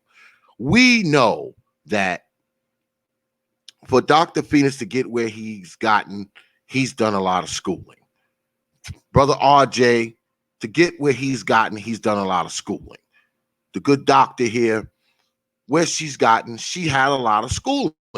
So people know what go into what makes you, you know, they know you didn't just wake up one day and, you know, the PhD stork hadn't dropped a PhD on your damn porch. They know better than that. But Right. see, they don't care. They're ignoring, not only are they ignoring your greatness, they're ignoring and disregarding all the stuff that you went through to get to where you are now. They're totally disregarding it, and I think in a sense they're disrespecting it too when they want you to do a bunch of charity shit. I feel like charity should be something that the person who's charity feels they need to do. I don't think charity should be, you know, solicited. You know, you shouldn't Right. solicit my charity. Okay. Right. Yeah, don't solicit my damn charity, man. You know, if I want to be charitable, let me be charitable. If I don't want to be charitable, get the hell out of here. You know, I mean, that should be the golden rule. So Right. even with that, they're ignoring the greatness of the person because, well, I'm going to ask all of you this because I know what the answer is for me. I'll start with you, good doctor. Were you an outlier amongst your peers? Were you one of the few amongst your peers that was doing what you're doing? Were you an outlier? I would say, yeah, I would say so. I had even in college, I had developed, and I'm going to be doing a blog or a video, maybe small documentary, and I'm going to be talking about why I pulled away from traditional therapy, but that's another story. But I had developed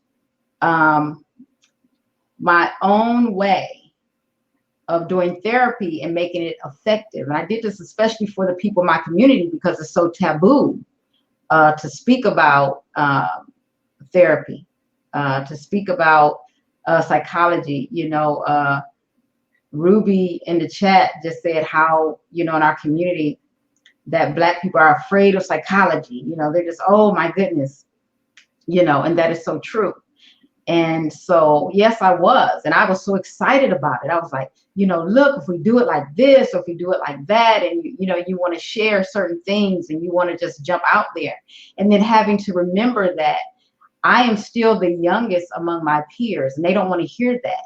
They still see someone who is quite young, someone who, how should I say, that we may have to teach her, allow her, you know, to grow up in some things.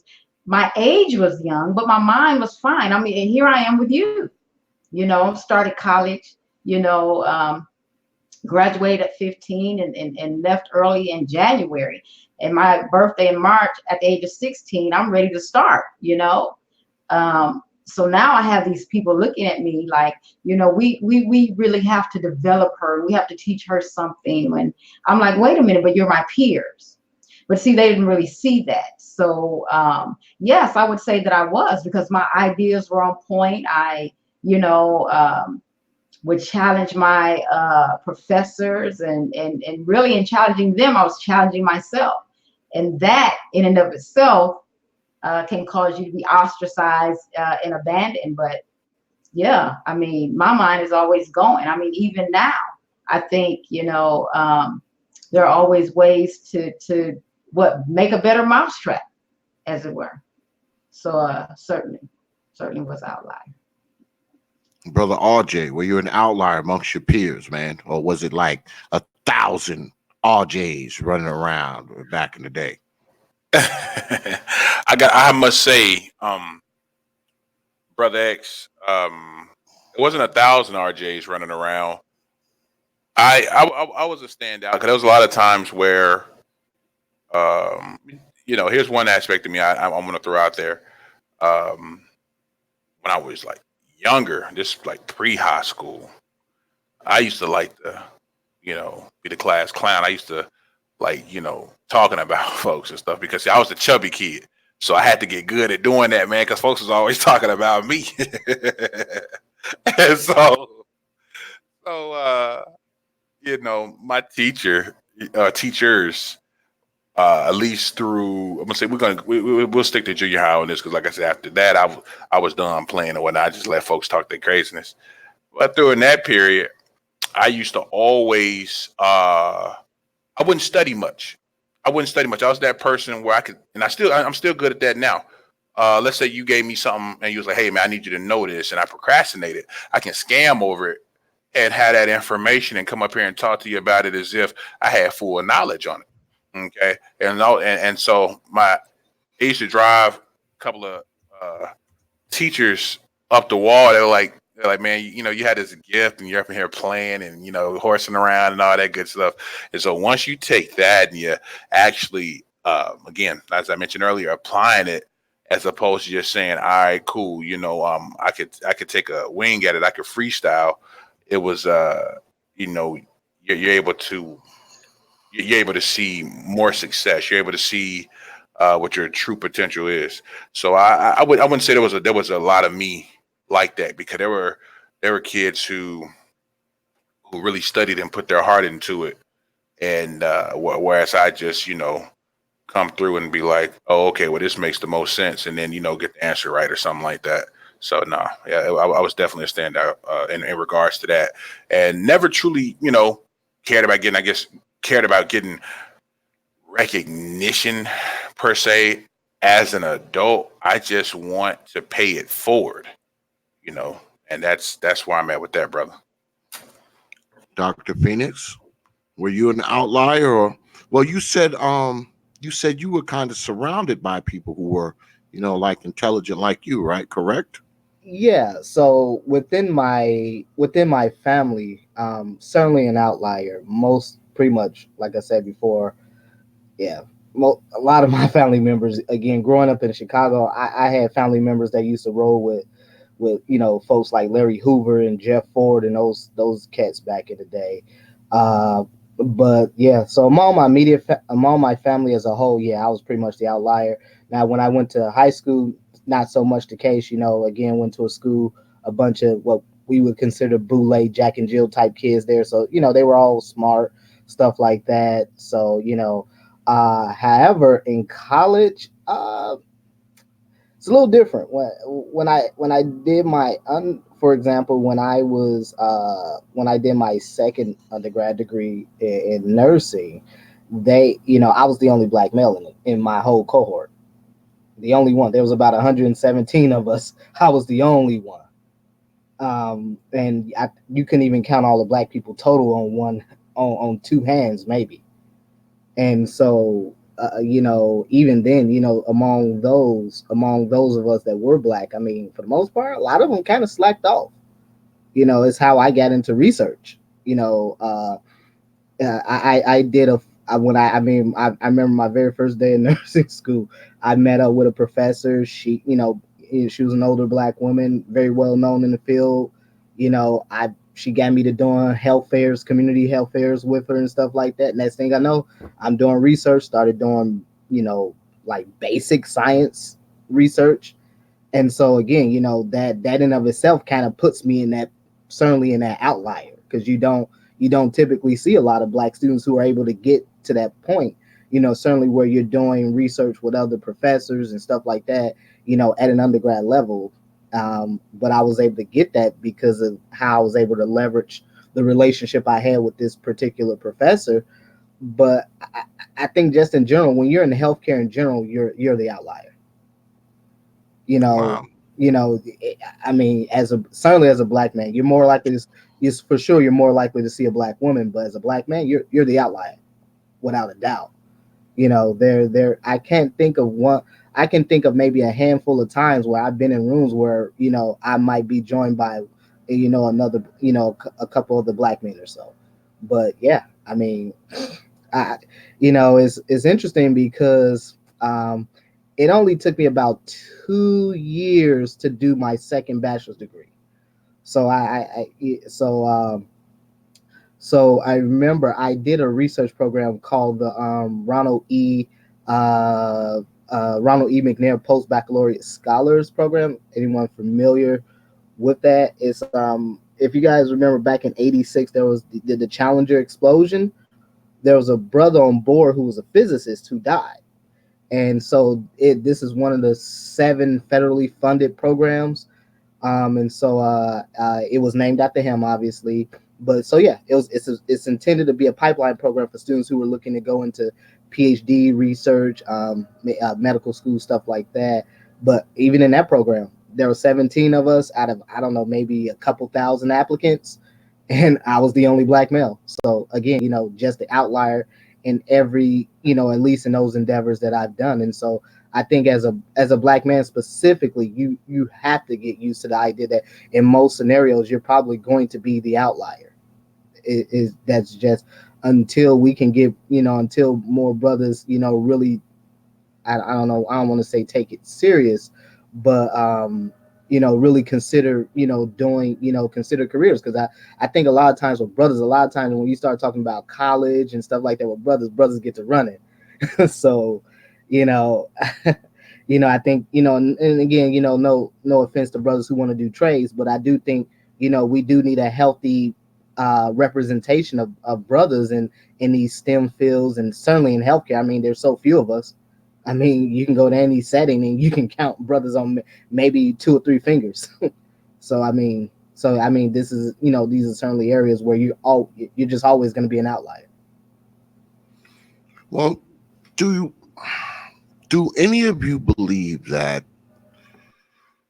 we would have more doctors, lawyers, accountants, and such? Would we have more? I mean, and not so much that. Would we have more, power mechanics and mechanical engineers like myself? Would we have more tradesmen? Would we have more carpenters? Would we have more plumbers? Would we have more anything if we didn't have such a adversarial view of training and education and stuff like that? Because we got that saying, and it came from somewhere, where they say if you want to hide something from a Negro, all you got to do is put it in the book. I know we all familiar with them. We're all familiar with that saying. So if we weren't able, imagine if we weren't able to say that. Okay, in a perfect world, we're not able to say that. Do you think our adverse view, because let's be clear, some of us have a really, really adverse view of reading and education, because I talk about this kind of shit all the time. Right. You go into people's house, they got Jordans, they got a 75-inch TV, they got Gucci bags and Xboxes and all this kind of bullshit, but not one damn book. Not one. I mean, not one. So we're obviously a people that a certain pocket of our population, of course it's not everybody, but there's a certain pocket of our population who is very adverse to education. They kind of stay from it. If you touch their hand with a book, it starts to sizzle like when you put the crucifix to a vampire's hand. That's just like when you touch him with the book. So maybe if we didn't have that view of educating yourself, man, and knowing more and seeking knowledge, would we have more, psychologists? Would we have more doctors, lawyers, accountants. Would we have more if we didn't have such an adversarial view of learning and reading and education and things like that? Well, first, I would say, if I may, gentlemen, start first. I would say you have to see where the root of it comes from. I think most people have this adversarial, as you say, this adverse thing to education because they're not sure of themselves. If I'm dyslexic, then there's a problem, but I don't want everybody to know that I'm dyslexic. You know what I'm saying? Especially in our Black community, it's more like, you know, I'm strong. I got to be strong. And in that strength, that means not asking for help. So in most cases, that's the point of everything. You know, we're going to ask, you know, Malik to read in class. And Malik is kind of slow. So guess what happens? Malik gets laughed at.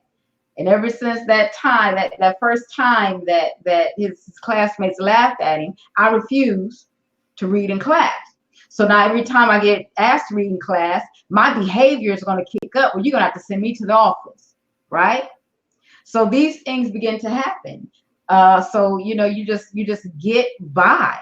I mean, I have a neighbor who is 63 years old, cannot read nor write.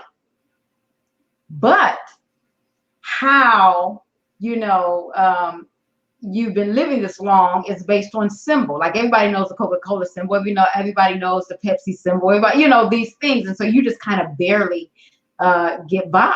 But I think this comes from, most of it is coming from shame for some of them. Like, I don't know how to read and I don't want to ask for help. And that's an issue. It's okay to ask for help. Okay, they're going to laugh at me. Okay, I won't be cool. I'll be considered a nerd. Okay. But do you want to do something different with your life? So I think most of the time it just comes from, I'm ashamed of who I am. Instead of saying, you know, I know that if I can press through this, I can be a better person. It goes back to, I'm more concerned about the opinions of others than I am about defining my greatness. So better cool and illiterate as opposed to dorky, as opposed to dorky and unacceptable and know how to read a book. Is that what you're saying, good doctor? That's it. And I think when we make it, you know, and I just love the way you put it. You know, when we make things available and say it's okay. Like, no one ever wanted to ride the short bus. I mean, let's just think about that. This is, you know, believe it or not, children also have a K system. That's not new. Children have a K system. And they're just like, you know, I think differently of you when you don't know how to read, when you're riding a certain bus, when you're in these special education classes. Children have a K system. And as I'm developing as a child, I can struggle with that. I'm not going to see my greatness in that. I'm not going to look for greatness in that. The only thing that I can see is that I have to be acceptable to the people around me. And children have it bad. I mean, children.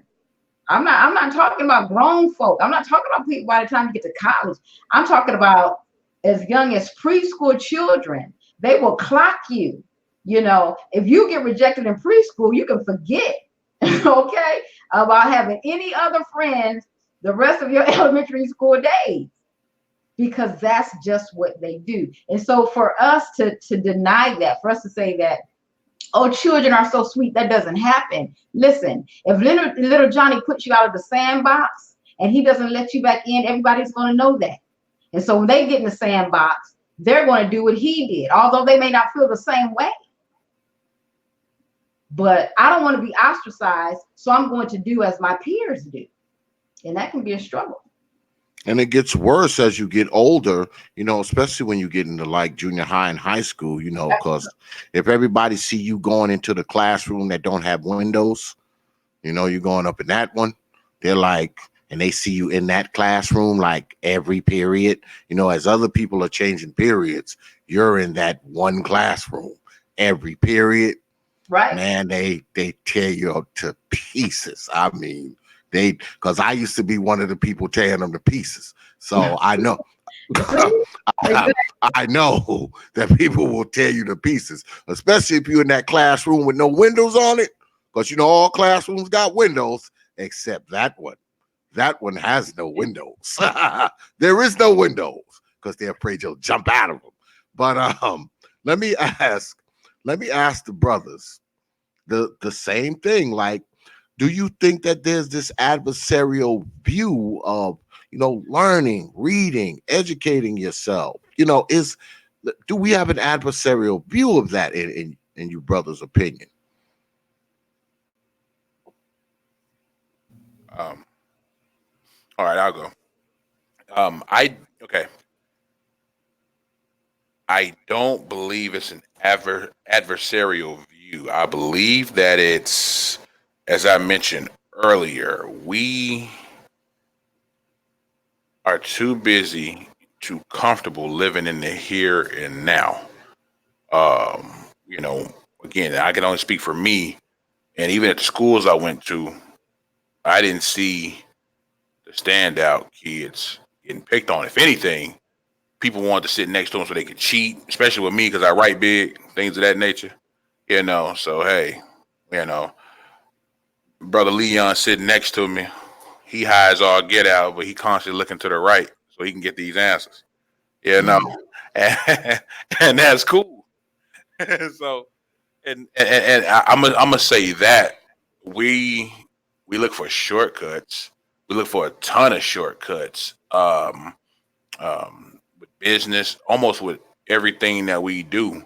There's nothing wrong with leveraging. There's nothing wrong with coming up with a shortcut that's productive, but also allows you to maximize your potential. But what good does it do me to go say, hey,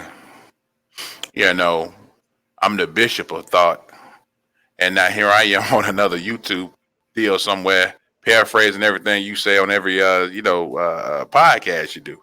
That does me absolutely no good. Doesn't do the community any good. The listeners, they're eventually gonna get called out. It's gonna catch up with you. I think I think going back to what Dr.YaYa just mentioned, we're caught up in the here and now, and so because case in point, when I see people from high school, when I see, let's go back to the 10-year reunion. You got folks flocking to you. Goes back to the Mike Jones. Back then you didn't want me, and now y'all on me. And I think when we become adults, by and large, that's when it hits us. It don't hit us until really after high school, unless you had a certain type of upbringing. I won't even say if you got pregnant in high school. And a lot of times it don't even hit you then. I think when the bills start coming in, that's when we're trying to scrape and scramble to get our life together and then try to compete. Okay. I don't think it's an adversarial. Hold on a second. Hold on a second, brother RJ, because the doc says she got to bounce. Okay. Doc, I appreciate you coming through as always. You always bring some good shit to the table. I appreciate it. I know you're a busy person, and I'm glad you showed up tonight. But I hope it's not another 99 months before you come back up here. Me too. Because you only come through like once every 99 months. So I'm gonna do better. I love you guys. I certainly appreciate it. It was wonderful building with the good brother Dr. Phoenix and the good brother Mr. RJ. I certainly appreciate your minds, and I appreciate your greatness. I think you're redefining greatness because most people in our community think greatness is synonymous with fame, and it certainly is not. And so I just appreciate it. Thanks again, X. Thanks to the chat. I love you. I appreciate you guys, and hopefully I'll see you soon. Yeah, shout out your stuff, Doc, before you go. Like your page and all that. If you Google Dr.YaYa, I will pop up. That's all I gotta say. Okay. Thanks again, Doc. Appreciate the session. Peace, Dr.YaYa. Thanks for coming through, sister. Peace. It was a pleasure. I appreciate you guys. See you again. All right. Peace, Doc. Okay, go ahead, brother RJ. Oh yeah, just in a nutshell, I'll sum it up so the good brother Dr. Phoenix can go. I mean, we aren't we don't. I think the days, for the most part, of because I had I used to teach in the high school as well. Again, it's just from my perspective. I don't think the intelligent ones are, or excuse me, the standout children are necessarily teased. I don't believe that. I think the kids just don't care. We're on some live day to day type of stuff. If money was being subtracted out of our checking account every day, that's us. Where it's hey, I got 100 in there today. Tomorrow I got $1. All right, cool. The day after that, I got another 100. Now I'm down to $2. You see, it's as fast as it's going in, it's going out. We're living day to day. We're not planning for the future. Okay, we're not exercising delayed gratification.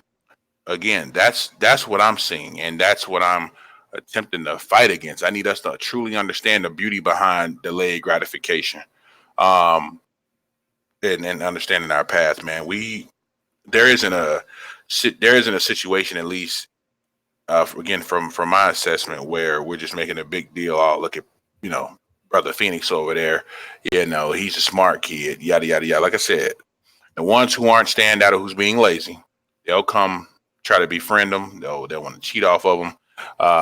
Even in college, it's still some high school stuff going on even there, where people just want to be, hey, I didn't join the frat, I'm dropping out now. Okay, whereas you have those of us who truly believe that degree that they're about to obtain is going to take them, to newer heights. Sociology and liberal arts and all that good stuff. Well, we again we're not truly preparing our minds or the future. Absolutely, sis. Or the future for all future generations for all that, brother X. Like I said, we're just wallowing in it, man. We no direction collectively, man. No direction. Go ahead, brother Phoenix. Yeah. I just think as a whole, I agree with what Dr. YaYa said, and as well as what the brother RJ said is, um, I think part of what happens here is that essentially that, and I think this is, young people can be really mean. Kids can be really mean. I mean, we all know this. I mean, kids can be merciless. They will tease you for the slightest of things, and oftentimes for many young, and I think this is probably true for boys mostly. If you're young, you're a young black male and you're in school, and you might have difficulty reading because you may be dyslexic. You know, that one time you might try to read aloud in class and you get savaged for it if you mess it up.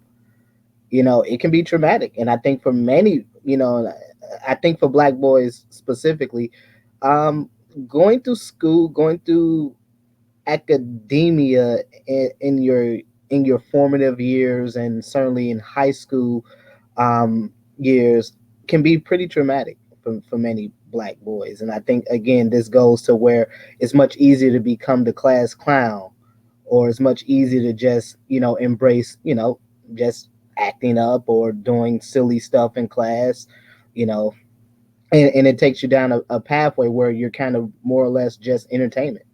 You're just there for comedy relief. And so that typically, that will carry over into your adult life. And that's kind of where we get to where we're at now. Wow. Well, we've been joined by my man, brother Art Nustal, another brother with a great talent. What's good, brother Art? What's going on, fam? How's Same old everybody doing stuff, today? man. Hey, peace, brother Art. Welcome. Yes, peace to you. Pleasure, brother. Thank you, Thank you, Well, fam. Thank you. now that I got you here, brother Art, my people. You're an artist, a hell of an artist. Those of you who know brother Art, I don't have to explain how good of a damn artist Brother Art is. All right. But when you were younger, Brother Art, did you know that you wanted to be an artist? You know, like when you were a kid, where you like, well, when I grow up, I'm going to be an artist. You know, did you know? For sure. My mother said she saw that I was really interested when I was 3. Um, it was crazy because when I was in 2nd grade, um, I guess certain classes have it to where if you finish all your work, you get to do activities or something like that. And then I guess during that time in the dinosaur years, some people got in the chat, you were able to do art. That was considered an activity. So that was the thing that I really wanted to do. But for some reason, the teacher was trying to keep me from doing it. I don't know if it's a power move or whatever. And so I guess the fact that she kept me from doing it, I guess I just wasn't acting the way I was supposed to. My mother came up to the school and the lady tried to recommend me to go to special ed. And she didn't know that my mom was an educator. So she started asking her all the questions like, did he do his work? She said, yes. What was his grades? A's and B's? You know, did he follow through with all the things you told him to do? She said, yes. And what did he normally do when students are finished? And she broke down the whole activities and said, well, why are you holding back on this time? She didn't have a good explanation. So it's pretty important that the parents have to really be attentive to what's going on in the classes. I know some parents are like, well, they sometimes they tend to feel that their child is always innocent, but it's not all about that. You just got to go there and cross those T's and dot those I's when it comes to your child. Even if the child is wrong, at least you know what to do to fix it. But yeah, I was really interested in that from a young age, and from then on, I just carried on. I didn't see anything else but to do art. Well, I'd like to think that, and people may dispute this, but I like to think that, our parents have a lot to do, with how we turn out. Either they're horrible parents and they turn us into horrible people, or they're horrible parents and we try to be the opposite of them, or they're great parents and they turn us into great people, or they're great parents and we try to be the opposite of that. And I think what often happens with children, young children, some of us have horrible parents. I mean, I talk about shit all the time when I go in on these old mamas. Some of us have horrible parents. And because I don't just see it in media, I see it in the real world. You see these little kids, man, and they 3 and 4. And I mean, boy, they can cuss you out. Boy, they can use profanity with precision. Okay. And they're 4. All right. They're 4 years old. But then they get in school, they can't hold a pencil. They can't write their name. They can't say the ABCs. But they can say every profanity-laden phrase that's in the Webster's Book of Profanity. They can recite them. They can recite everything in the Webster's Book of Profanity. Don't forget the expensive clothes. Oh, absolutely. Absolutely. I was just talking about that earlier where, you go into these people's houses, you see PlayStations, Xbox, 75-inch TVs, Jordans, Gucci bags, and all this kind of nonsense, Louis Vuitton this, Louis Vuitton that, but you don't see one damn book. Not one.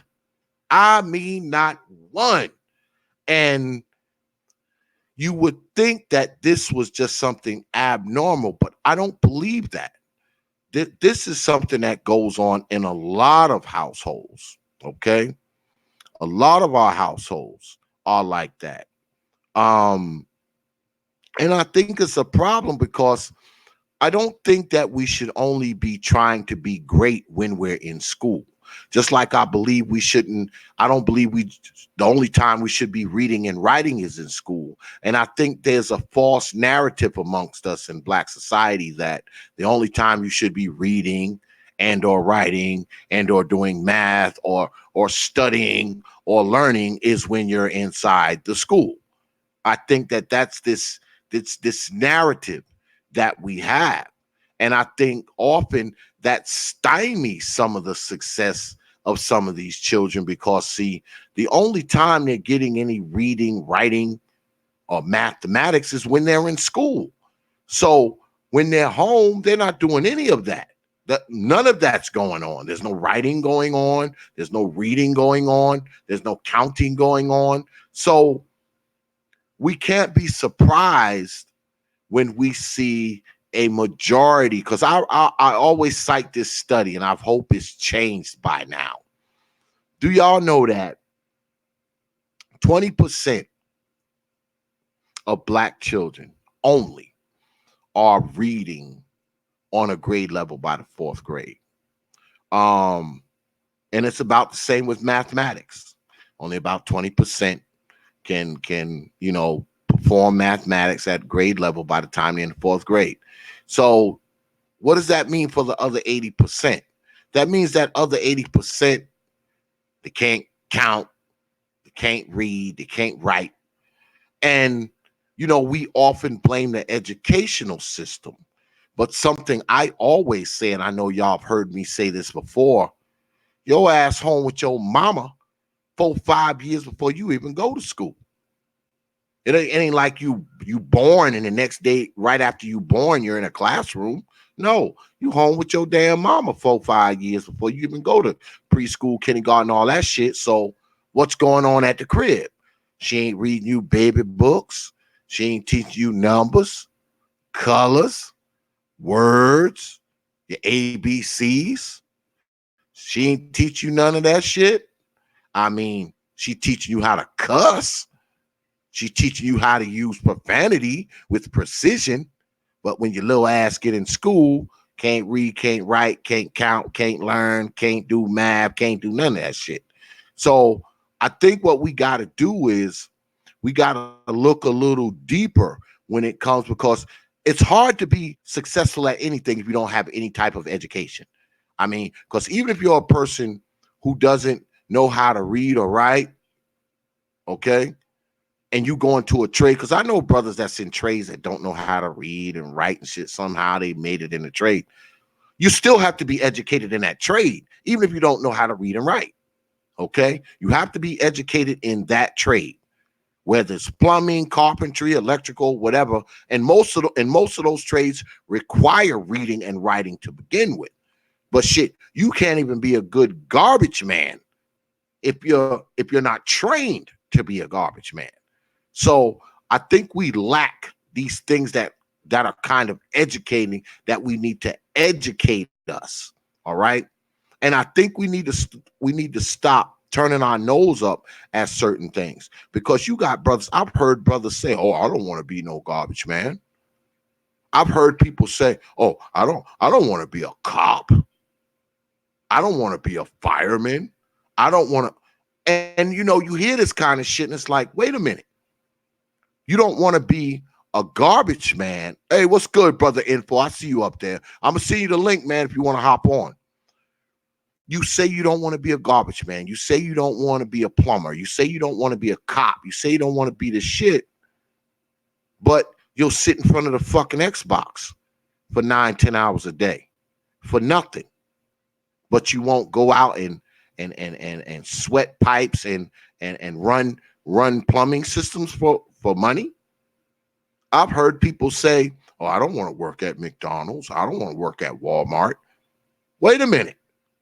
You mean to tell me you're willing to sit in front of the fucking TV for 9-10 hours for zero money, but you don't want to be at fucking Walmart or Burger King for 8 hours and make money? See, that shit don't compute with me. It's like, wait a minute. You'd rather fucking sit home and do nothing all day and make no money, as opposed to being somewhere for 8 hours and make money?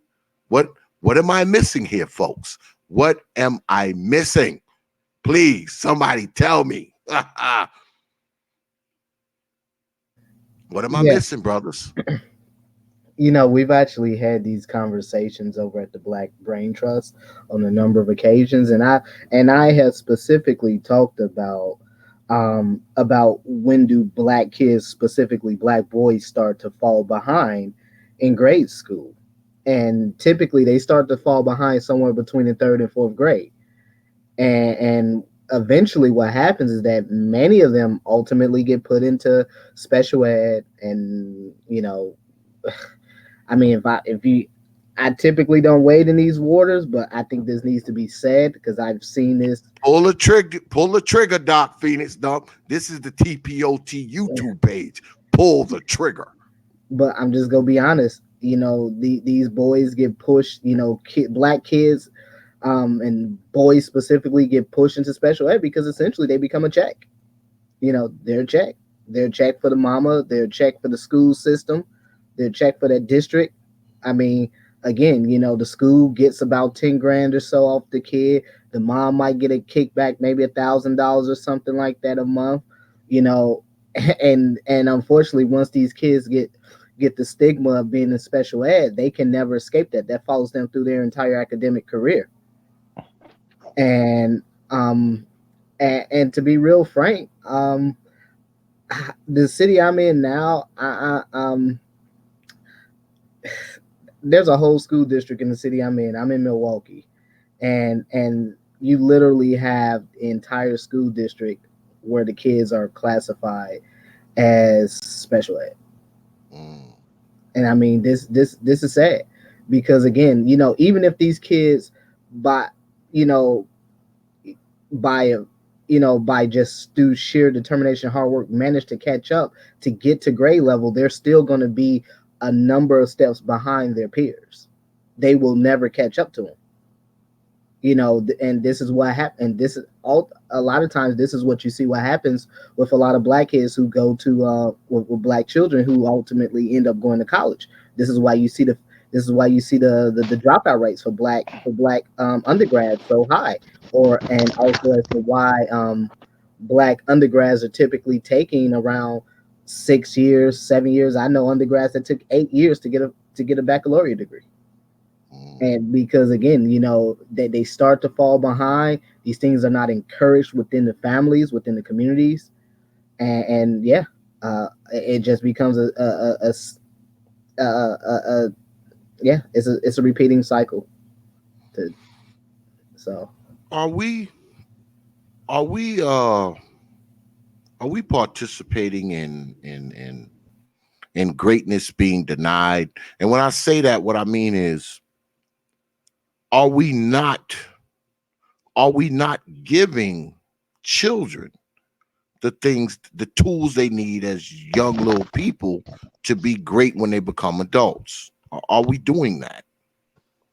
I can speak on that a little bit. Education is education.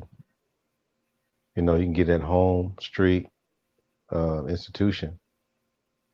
But we had these discussions before where education is just frowned upon.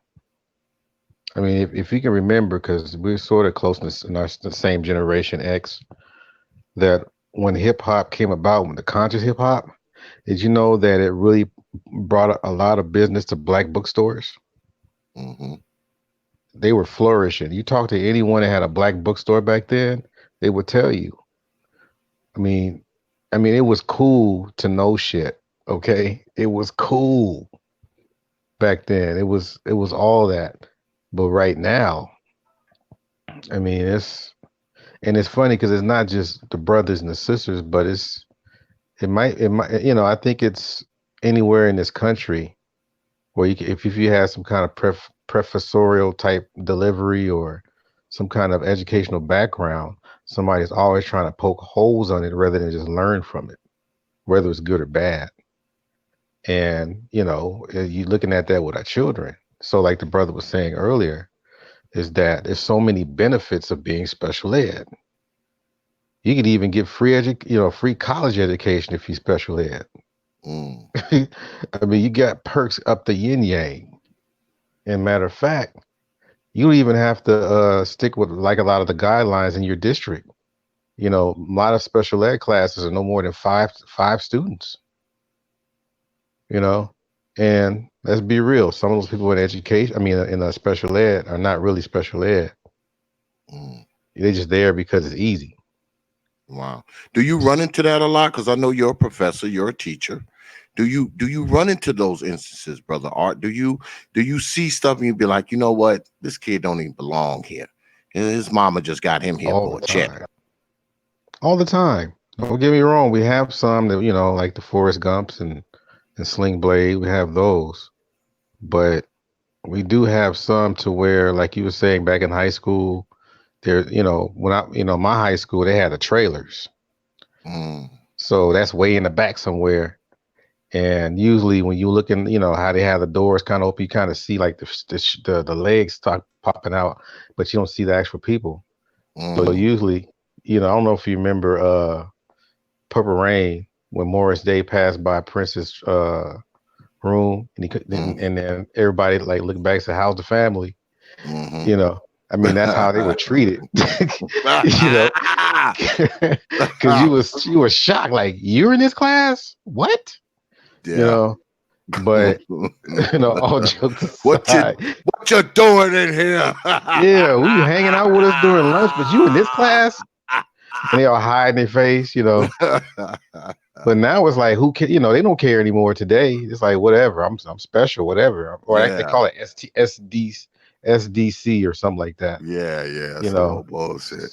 But for the for the most part, though, I'm making sure is that I think, you know, they got to find some way to enhance, you know, at least the learning abilities with these students, you know, other than just Redland. And I'm hearing that they're trying to bring in the marijuana too with the, you know, the special ed. And I'm like, man, just, Oh, I so mean, the answer is to get them high? yes. That's gonna fix things? Yeah, it's Get supposed to calm them down so they can give them some education, quote unquote. oh Jesus. So these, you know, all these boys, mainly boys, most of them are boys. They're lab rats. They're experimenting on them. Mm-hmm. And I, you know, I can Exactly. only say so much. I try to ask the parent, like, you sure you want them to go through this? Oh yeah, we're doing just fine. I was like, okay. I just back away. But it's crazy, especially in my IEP meetings. They're not being honest. But Yeah. I could go on. I can go on, but you guys go ahead. That's crazy. No, I would agree with that because my lady, she's a speech pathologist, but she talks a lot about sitting these IEP meetings, you know, and you got the parents they're going along with whatever some teacher said. You know, teacher's not a certified psychologist or child psychologist or anything. Child hasn't even been officially diagnosed with anything, and they're saying, okay, yeah, this kid is this, and and and and unfortunately, I hate to say this for black boys, people only see dollar signs. If you cannot benefit the system monetarily, we're gonna extract physical gangs out of you.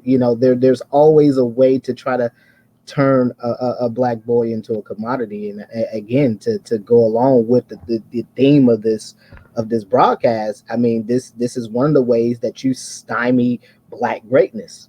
You stymie, you don't even just stymie, you just completely stop it before it can even blossom. Yeah. Well, we've been joined by my brother InfoMan. Brother Info works in psychology too. I know he works in the California prison system as well. So I know he has a lot to add to this. What's good, brother Info? I'm doing fine. Can you hear me? Yeah, man. What's We going can hear you, on? brother. Been a Peace to while, man. Been peace a to while everybody. since you've been on the old Yeah, it has. TPOT YouTube page. Yeah, it has, brother. I thought I would come by tonight. I've been a little busy here and there to check out what's going on, and this discussion's very interesting. I've worked with kids. Most of my background is working with youth, and I have worked with youth in what you would call kids that are seen as throwaway. They've been through the system. They've been through the ringer and ring. They've been in group homes. They've been with abusive parents. They have been labeled learning disability, learning disabled, or emotionally disturbed. I have worked with those kind of kids for many, many years. And not only am I a guy who has experience working with these kids, but the things that you were saying earlier, I heard you and Art talking about in terms of special ed. See, I was one of those young guys back in the early 80s that they tried to put in that tracking system and label. And they do this to particularly Black males, as you know, and then they label us as hyperactive. Now, the learning pattern and style of Black children is interesting because if you, I think they've done studies on this. When you look at Black children when they're in the the preschool to kindergarten, prior to going into junior high school, their learning is interactive. The classrooms are bright, colory. Black people learn better because of the melanin. We respond to color and we respond to learning when we're active in our learning, not sitting down in a chair, told to be quiet, raise your hands, and now you're being sedated. Most classrooms are painted white. That color sedates you, is not conducive to learning.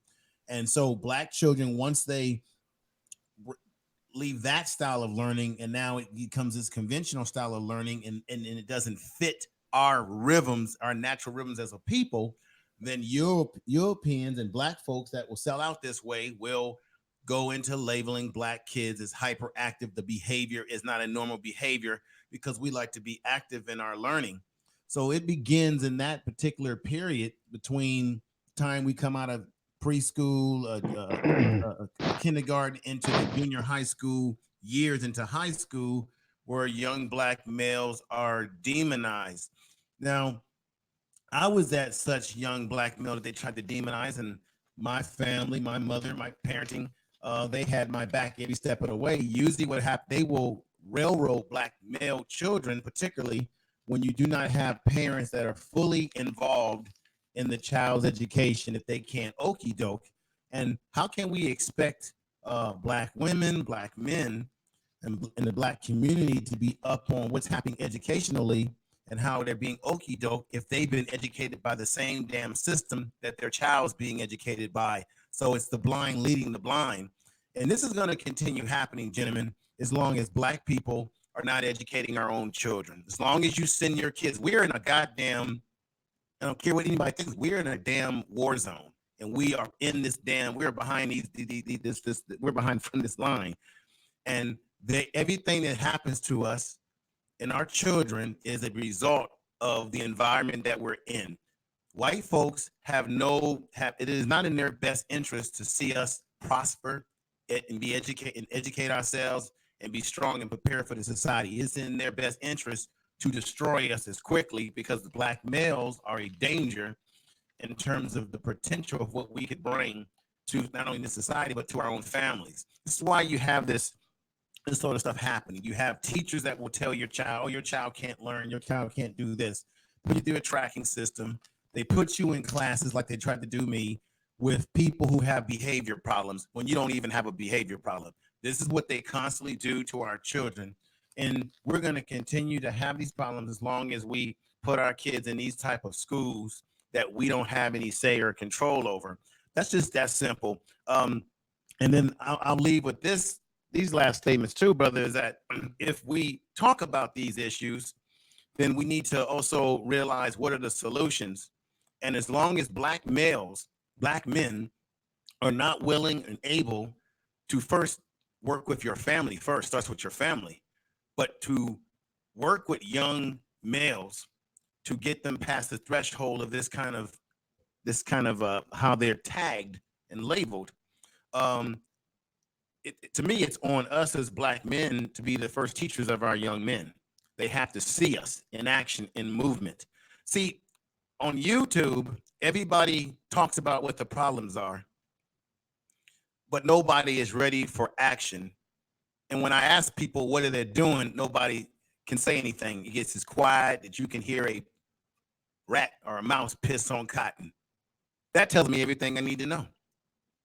Now the question is, what are we prepared to do to help our young males and ladies matriculate through the system when we know that the system is designed to attack them and break them down?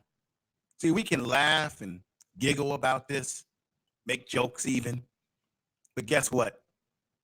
That young male will grow up someday and he'll be kicking in your door and busting you upside your head because there was no real men to give him real direction. But the system has got a place for him. It's called prison, waiting for him or her. So tonight, Brother Prophet of Thought, I'm not staying on long. I just wanted to chime in, but it's a problem.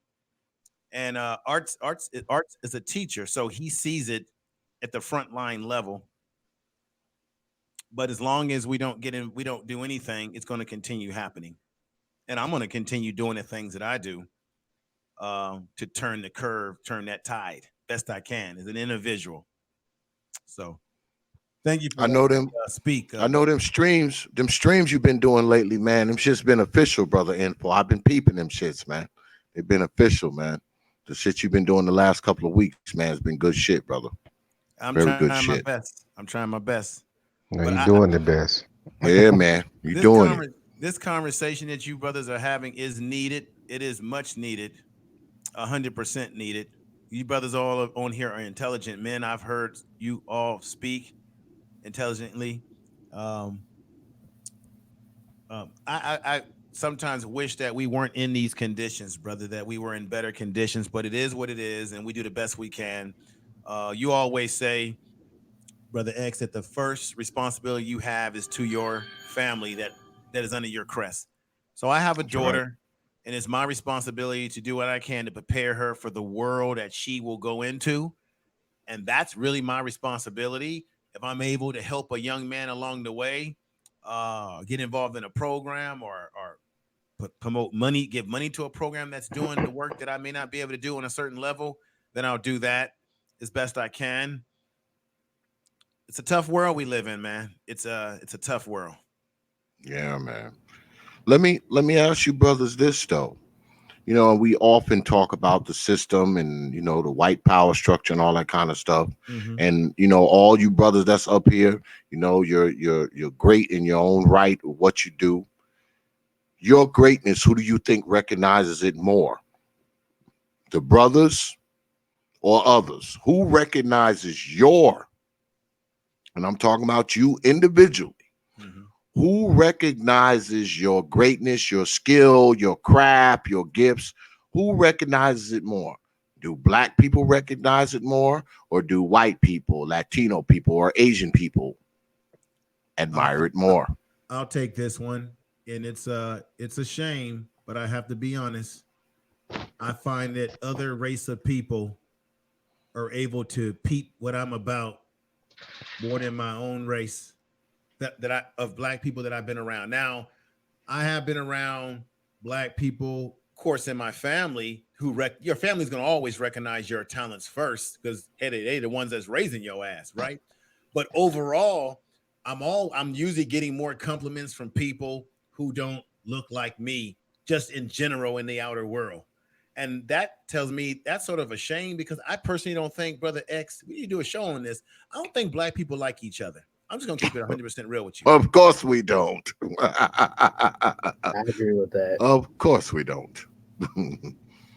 Yeah, let's do it, man. I'm supposed to come on down there to InfoMan land anyway and make all your damn fans mad and shit. They'll be like, what the hell you bring X on here for? God damn it. You bring him on here for. Maybe we could do something this weekend. I'll just send you an email, man. Yeah, hit me up. You got my information. Yo, can I go next? Actually, yeah, go ahead. Go ahead, Dr. Phoenix. Yeah, I have to go. I have to go after this.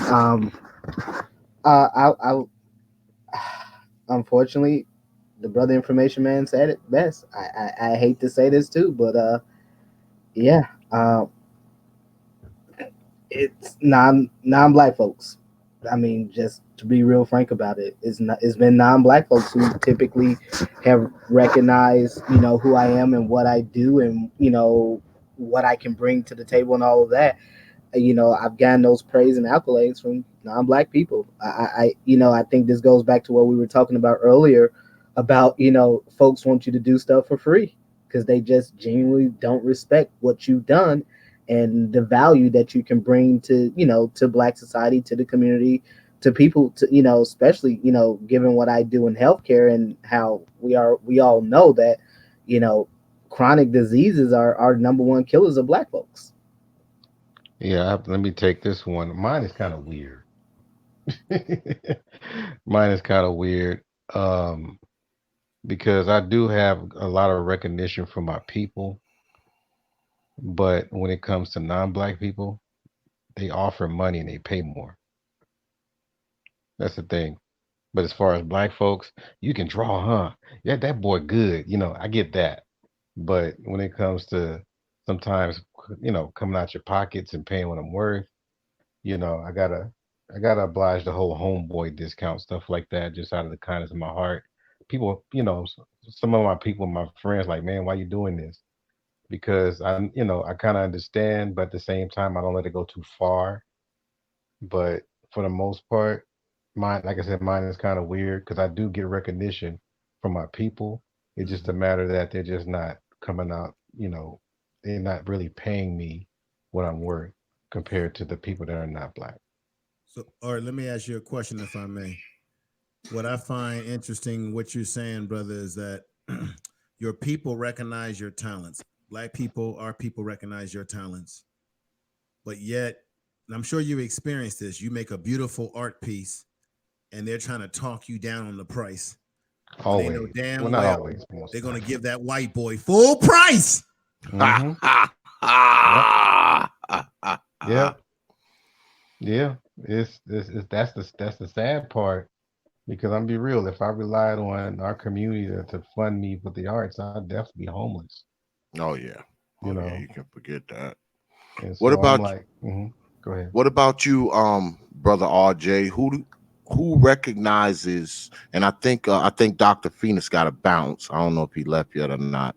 No, But I'm still here, brother. uh, I'll let RJ finish and then I'll just okay. say a Yeah, couple. brother RJ. Who recognizes your greatness more? Black folks or other folks? Um, it would depend on which aspect of the business, but I'm going to speak, to the collective because I've looked at this in my portfolio before. Um, and it saddens me to say that the majority of my clients come from other groups. I have a tremendous amount of East Indians and Koreans in my portfolio. And then I'd say, Europeans, Caucasians or whatnot, and then Latinos, and then finally, Black people. And so, yeah, that's how it goes. Again, with us, it seems like you got to show something first. It's almost like we deem that you're worthy. Because when I was starting out in the game, other groups were giving me an opportunity to at least get my foot in the door and do my presentation, so I can at least attempt to earn the business. Don't get me wrong. Now there were pockets. There were a few here and there that were like, "Hey, man, I'll give you an opportunity. Come on in and show me what you got. What can you bring to the table, and we can take it from there. Going door to door, cold calling, and all that good stuff. Hot outside, and trying to make it happen." So I can say that it lines up with what everyone else is saying here on this panel today, and it leads us back to what we already know and what we're attempting to fight against. I often see a lot of us say, "Hey, support, Black business and things of that nature." And I think a lot of the times when we even say that, we're just saying, "Hey, support me." We're not saying, "Hey, paying it forward. Hey, support brother X, support brother Art Nustal, support brother InfoMan, support Dr. Phoenix." It's more like, "Hey, I'm just saying, hey, you need to come holler at me, and I'm gonna talk about you now. And before you became a business owner, what were you doing?" I often wonder that. Mhm. Brother X, I wanted to, and I don't want to take away too much from it. I just want to throw this in here in about 10 seconds. That a lot of those children that were involved with special ed, I think it's safe to say a lot of them were crack babies. And so they was already disadvantaged from the beginning. Not saying, it's not a definite, it's not an absolute, but I get a little quiet on that because I know that's touchy. A lot of them, kind of already came from a situation involving a lot of trauma. Yeah, well, here on the old TPOT YouTube page, we always mess with the uncomfortable, touchy shit. That's kind of what we do here. No and doubt. I'm in agreement with you. I mean, their parents fucked that up for them. Because if you born with crack in your system, that's your mama's fault. I don't give a shit what nobody say. You can talk to me about white supremacy and all this kind of nonsense. But if you're an infant and you get born and you fall out of mama funk box and you got crack in your system, that's mama's fault. It's not the KKK's fault. It's not the white Aryan nation's fault. It's not white supremacy's fault. It's old mama's fault. No doubt. Okay. Yeah, that's just a fact. Most of the kids that I worked with over the years, brother, because he's absolutely right about that. Majority of them that I worked with, they came from some situation in which the mother was on drugs, so the child was born of those drugs and it had some effect on them. So I worked with a lot of kids who had attention deficit disorder. They had a problem focusing. They would become very aggressive in some ways, not able to focus at times. And then at the same time, they were being exposed to a lot of ratchet stuff in the household. And these are kids that had to be taken out of the household and put into the foster care system and so on and so forth. And there is a common denominator with the drugs, the epidemic of drugs and crack cocaine of the 80s, when a lot of these kids that I worked with that were born and these kids, especially like in the 90s, a lot of these kids they're getting older. So when you look at, for example, some of the ratchet behavior where you got guys committing crime and getting into all kind of violent acts and what have you, sometimes people forget that those crack babies are now adults. And some of their same problems has not changed. They still are doing the same thing they did as a child. I personally saw kids that as they got older, matriculate through the system. As they got older, and they were put in older kids programs, and they were doing the same stuff that they were doing as a little kid.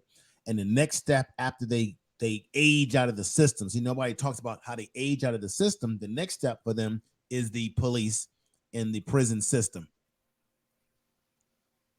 Yep. Yeah, I would, just as my parting thoughts, I would agree with what both the brother RJ and Information Man said. I will also throw in the fact that there are a lot of environmental factors. For example, I've seen a number of Black children that have lead poisoning growing up in. If you're growing up in housing projects and government housing, especially the ones that were made pre-1970, many of these, the paint, had lead in it. And so many of these kids had elevated levels of lead on top of, not just, also being crack babies. And so lead is a pretty one of the most poisonous substances to humans, and specifically it causes a lot of damage to the neurological system, and so you also, when you couple that with being crack babies, I mean, again, we're dealing with a myriad of public health issues. I would consider these public health issues, and so yeah. But I would just like to add that piece in. But I want to thank you very much, Brother Xavier, for inviting me on the panel. It's my first time. I've only, I think I've been coming on a few panels, the Brother King Sigma, and also over at the Black Brain Trust, probably for about 3 months now, since basically the beginning of the summer. But again, I do thank you for inviting me on, and would love to come back and talk about any more issues any more topics you wanted to bring up. So thank you very much, brother. And again, peace to everyone on the panel, and good to see you again, Mr. RJ. Absolutely, man. Don't let this be the last time, man. I say this to every goddamn body. Do not let this be the last time that you find yourself on the TPOT YouTube page. The door is always open for you, brother, and the porch light is always on. All right. No, hey, thank you, brother, so much. I really Brother Phoenix, your family is always a pleasure. All right, brothers. Everyone have a good night. Take care. Peace. Peace, fam. Peace. Well, I guess Peace, I'll brother. go ahead and go into let everybody take their final words and give out the final say before we peel out of here. Whoever want to go first can. Okay. I would say no to drugs, stay in school, and don't be starting forest fires. I knew Brother Art was gonna say that shit, man. And this was a But public service announcement from Brother Art Nustal. yes, sir. So I just want to thank you for inviting me in because I was supposed to be doing some stuff, but I had to chime in before I go into some other things. And good to be on the same panel again with Information Man and Brother RJ. Matter of fact, we're paying hell. Look at this. Okay. Anyhow, so it's good to be here, man. Just talking about positive things and solutions. So I appreciate you inviting me in. Anytime, brother. Anytime, anytime. You already know. Next. As always, brother X, I appreciate you for having me on here, man. Thank you for always going left when a lot of other people going right, and opening up the conversation, man. Yeah, just keep doing your thing, brother. Keep rocking on. Keep leading by example. And you got brothers such as myself who watch who's gonna follow suit and make it happen. And peace to brother Art, brother Information Man as well. Brother Phoenix, sister Yaya.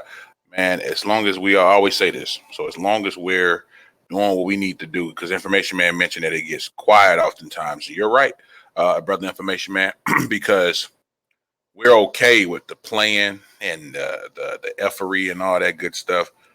We talk about the solutions, and the thing is, we know what those solutions are. We're not applying the solutions.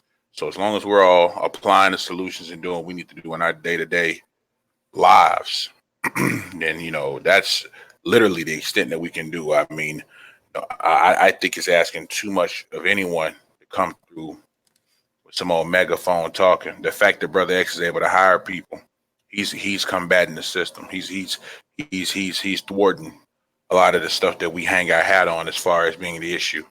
As long as Information Man is able to come through and teach from the aspect in which he does, and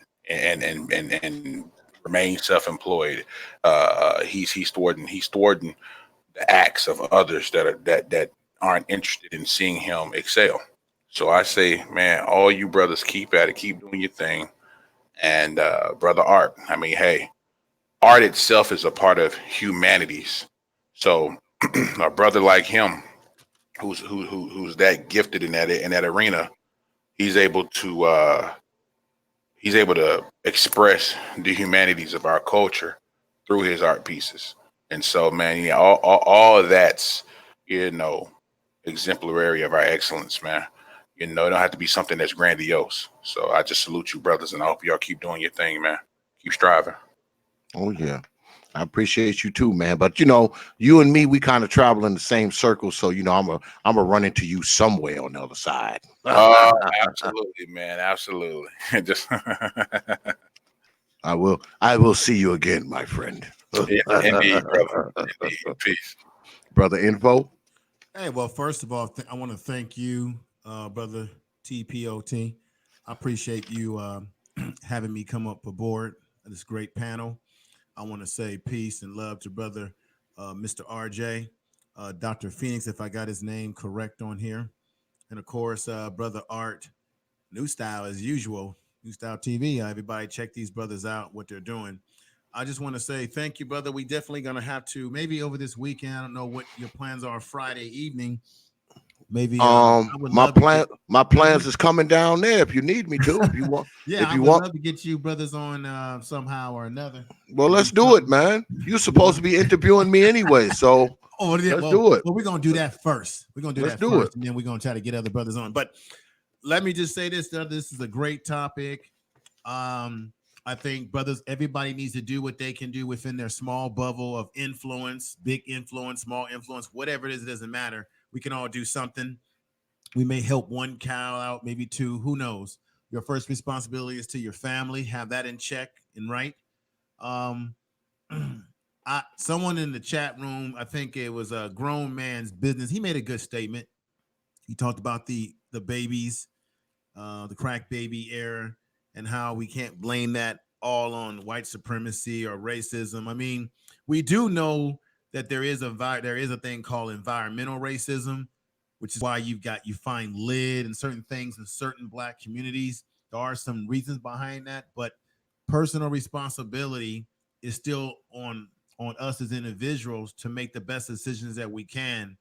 And I think it's easy to put it on white supremacy, but the fact of the matter is, you bring kids into the world that didn't ask to come in the world the way they did, and you have a responsibility. And not everybody wants to have that responsibility. And personally, brother, I don't think everybody should be having kids. I don't think everybody is the right person to be having kids, but that's just my opinion. So I want to say shout out to everybody in the chat room as well that has been adding some powerful statements for tonight. And I appreciate you, brother. So thank you for having me on. I want to say peace and love to everybody. All right. And I want to give a shout out to Grown Man Business because he's been killing them. He's been killing them in the chat, boy. He in the chat preaching, boy. I'm telling you. Now he says that the ratchet thug culture has strangled the vast majority of Black folks. So then we have to, we said this before on other streams.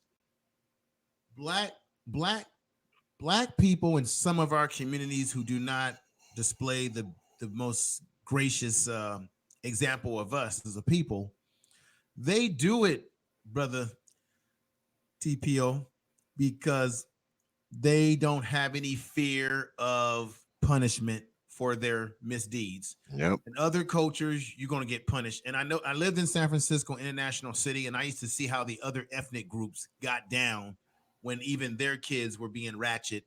And yeah, their kids can be ratchet, but when they got caught by their culture, their families, there was a hell to pay. There's a punishment when you embarrass the culture in some cases. Black people, we don't have such fear of that punishment. Matter of fact, we'll be celebrated for our ratchet behavior. We may even get a fucking clap. Exactly. I'm gonna leave it with that and then say peace to you again, everybody. Well, I'm gonna close out with this. I mean, often, we glamorize, we make it look like, hey, what's good, brother TUD? I see you up there, man. We make it seem so hip and so progressive and so great and so Black even to not be great, to not have your shit together, to not strive for success and strive for something more than what we came from. I mean, we romanticize, the hood and ghettos and poverty and being broke and, all this kind of bullshit, man. We do. We glamorize the shit. We make it seem like, if you haven't lived through some old nonsense, somehow you're not Black enough. You're not Black if you haven't struggled and lived with roaches. You're not Black if you freaking haven't had days where you didn't eat. You're not Black if your mama wasn't a crack whore and a hooker or some old bullshit. You're not Black because, see, you didn't live and witness all this crazy struggle, all these hard times, all these adverse situations. You're not Black. That's what people will have you believe. And you're definitely not considered Black if you're in the upper echelons now, if you're making good money now, if you own your own business now, if you're doing shit that a lot of the people that you grew up with are not doing. They will make that the one thing that makes you not Black. You're not Black if you haven't starved. You're not Black if you haven't been to jail. You're not black if you haven't used drugs. And all this kind of nonsense. It's nonsense, man. It is. I don't believe anyone can define anyone else's blackness, regardless of what you do with your life. I don't care if you make $2 million a year or you somebody who don't make $NAM a year. Only you can define your blackness. So never let other people define it for you, man. And definitely don't let people try to make you feel or appear less black because you're successful at something. You shouldn't have to apologize for being successful. And that's what I think a lot of us expect people to do. We expect them to freaking apologize for being successful. Apologize for doing what they needed to do in school. Apologize for going to a university.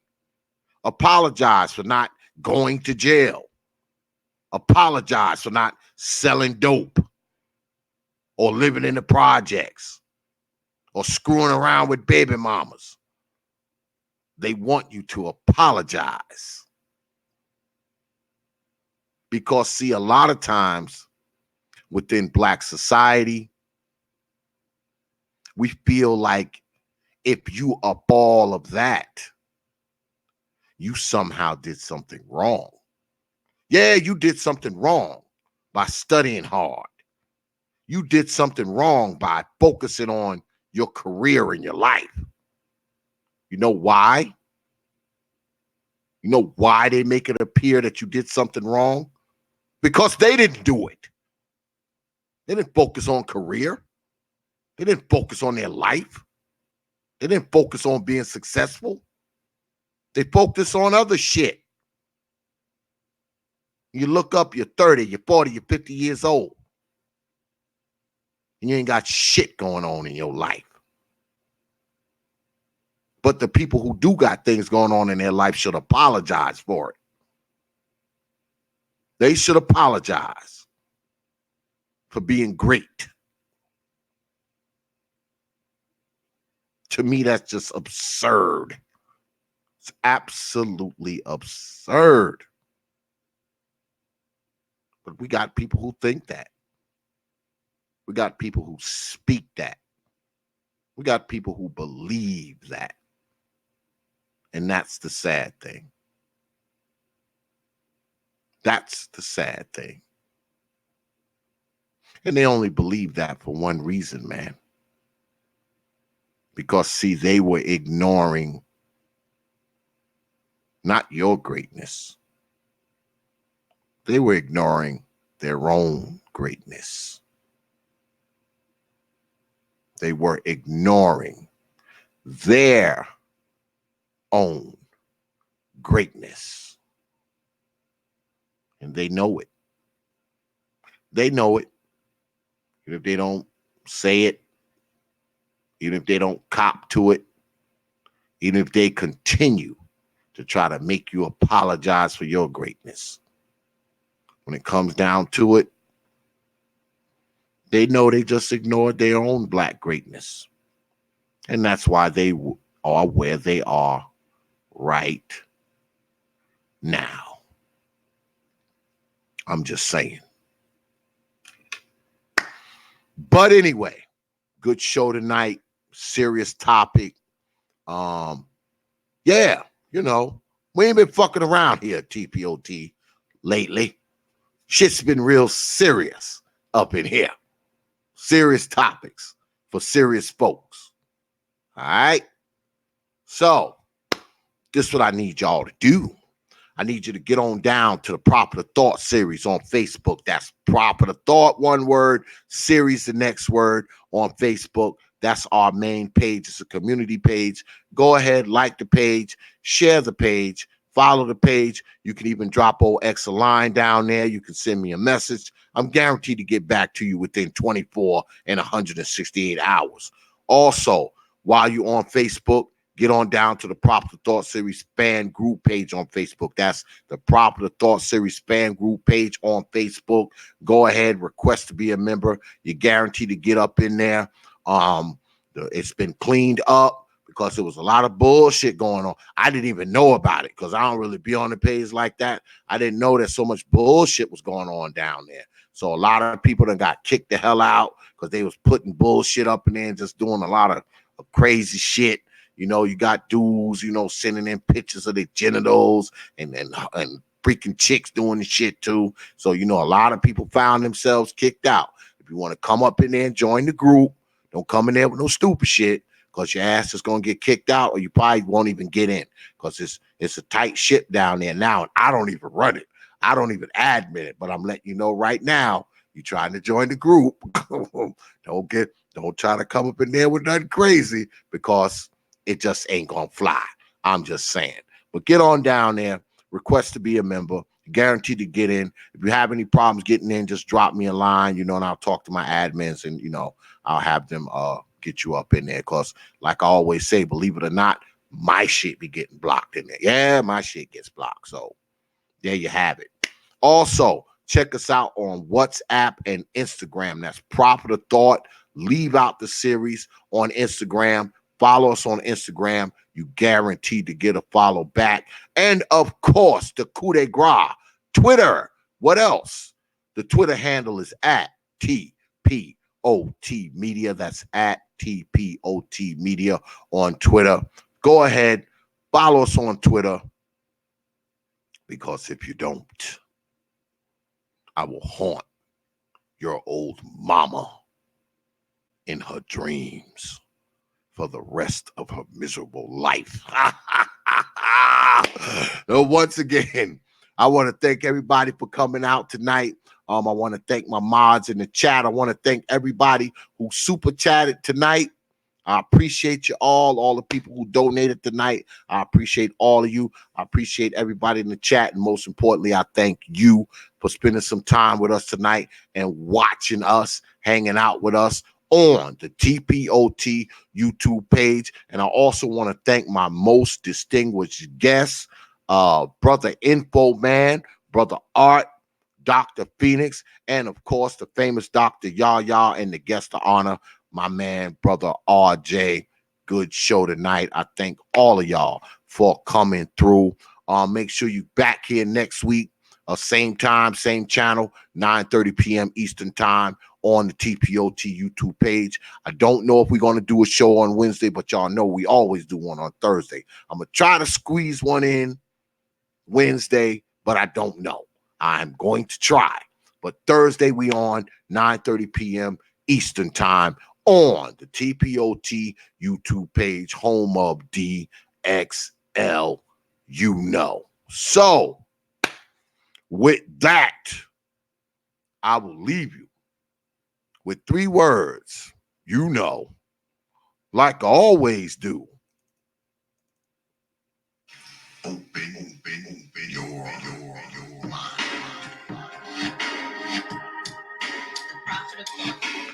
Peace, folks.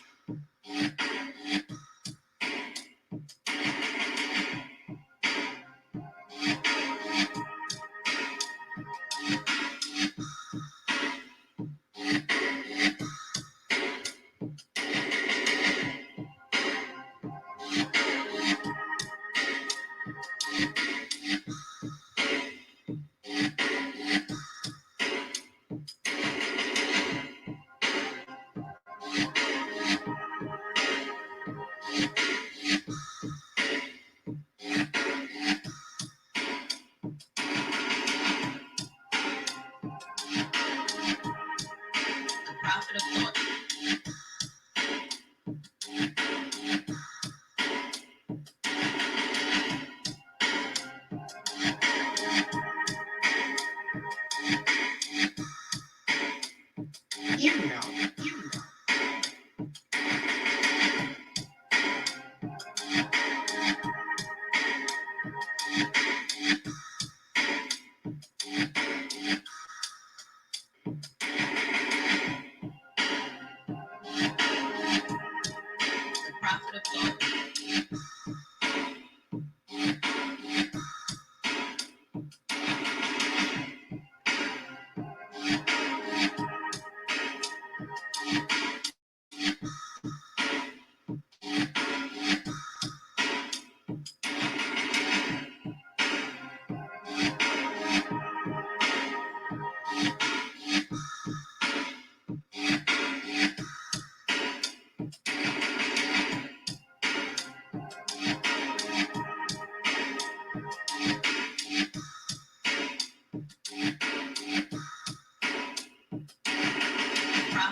Open your mind, open your mind, open your mind, open your mind, open your mind, open your mind.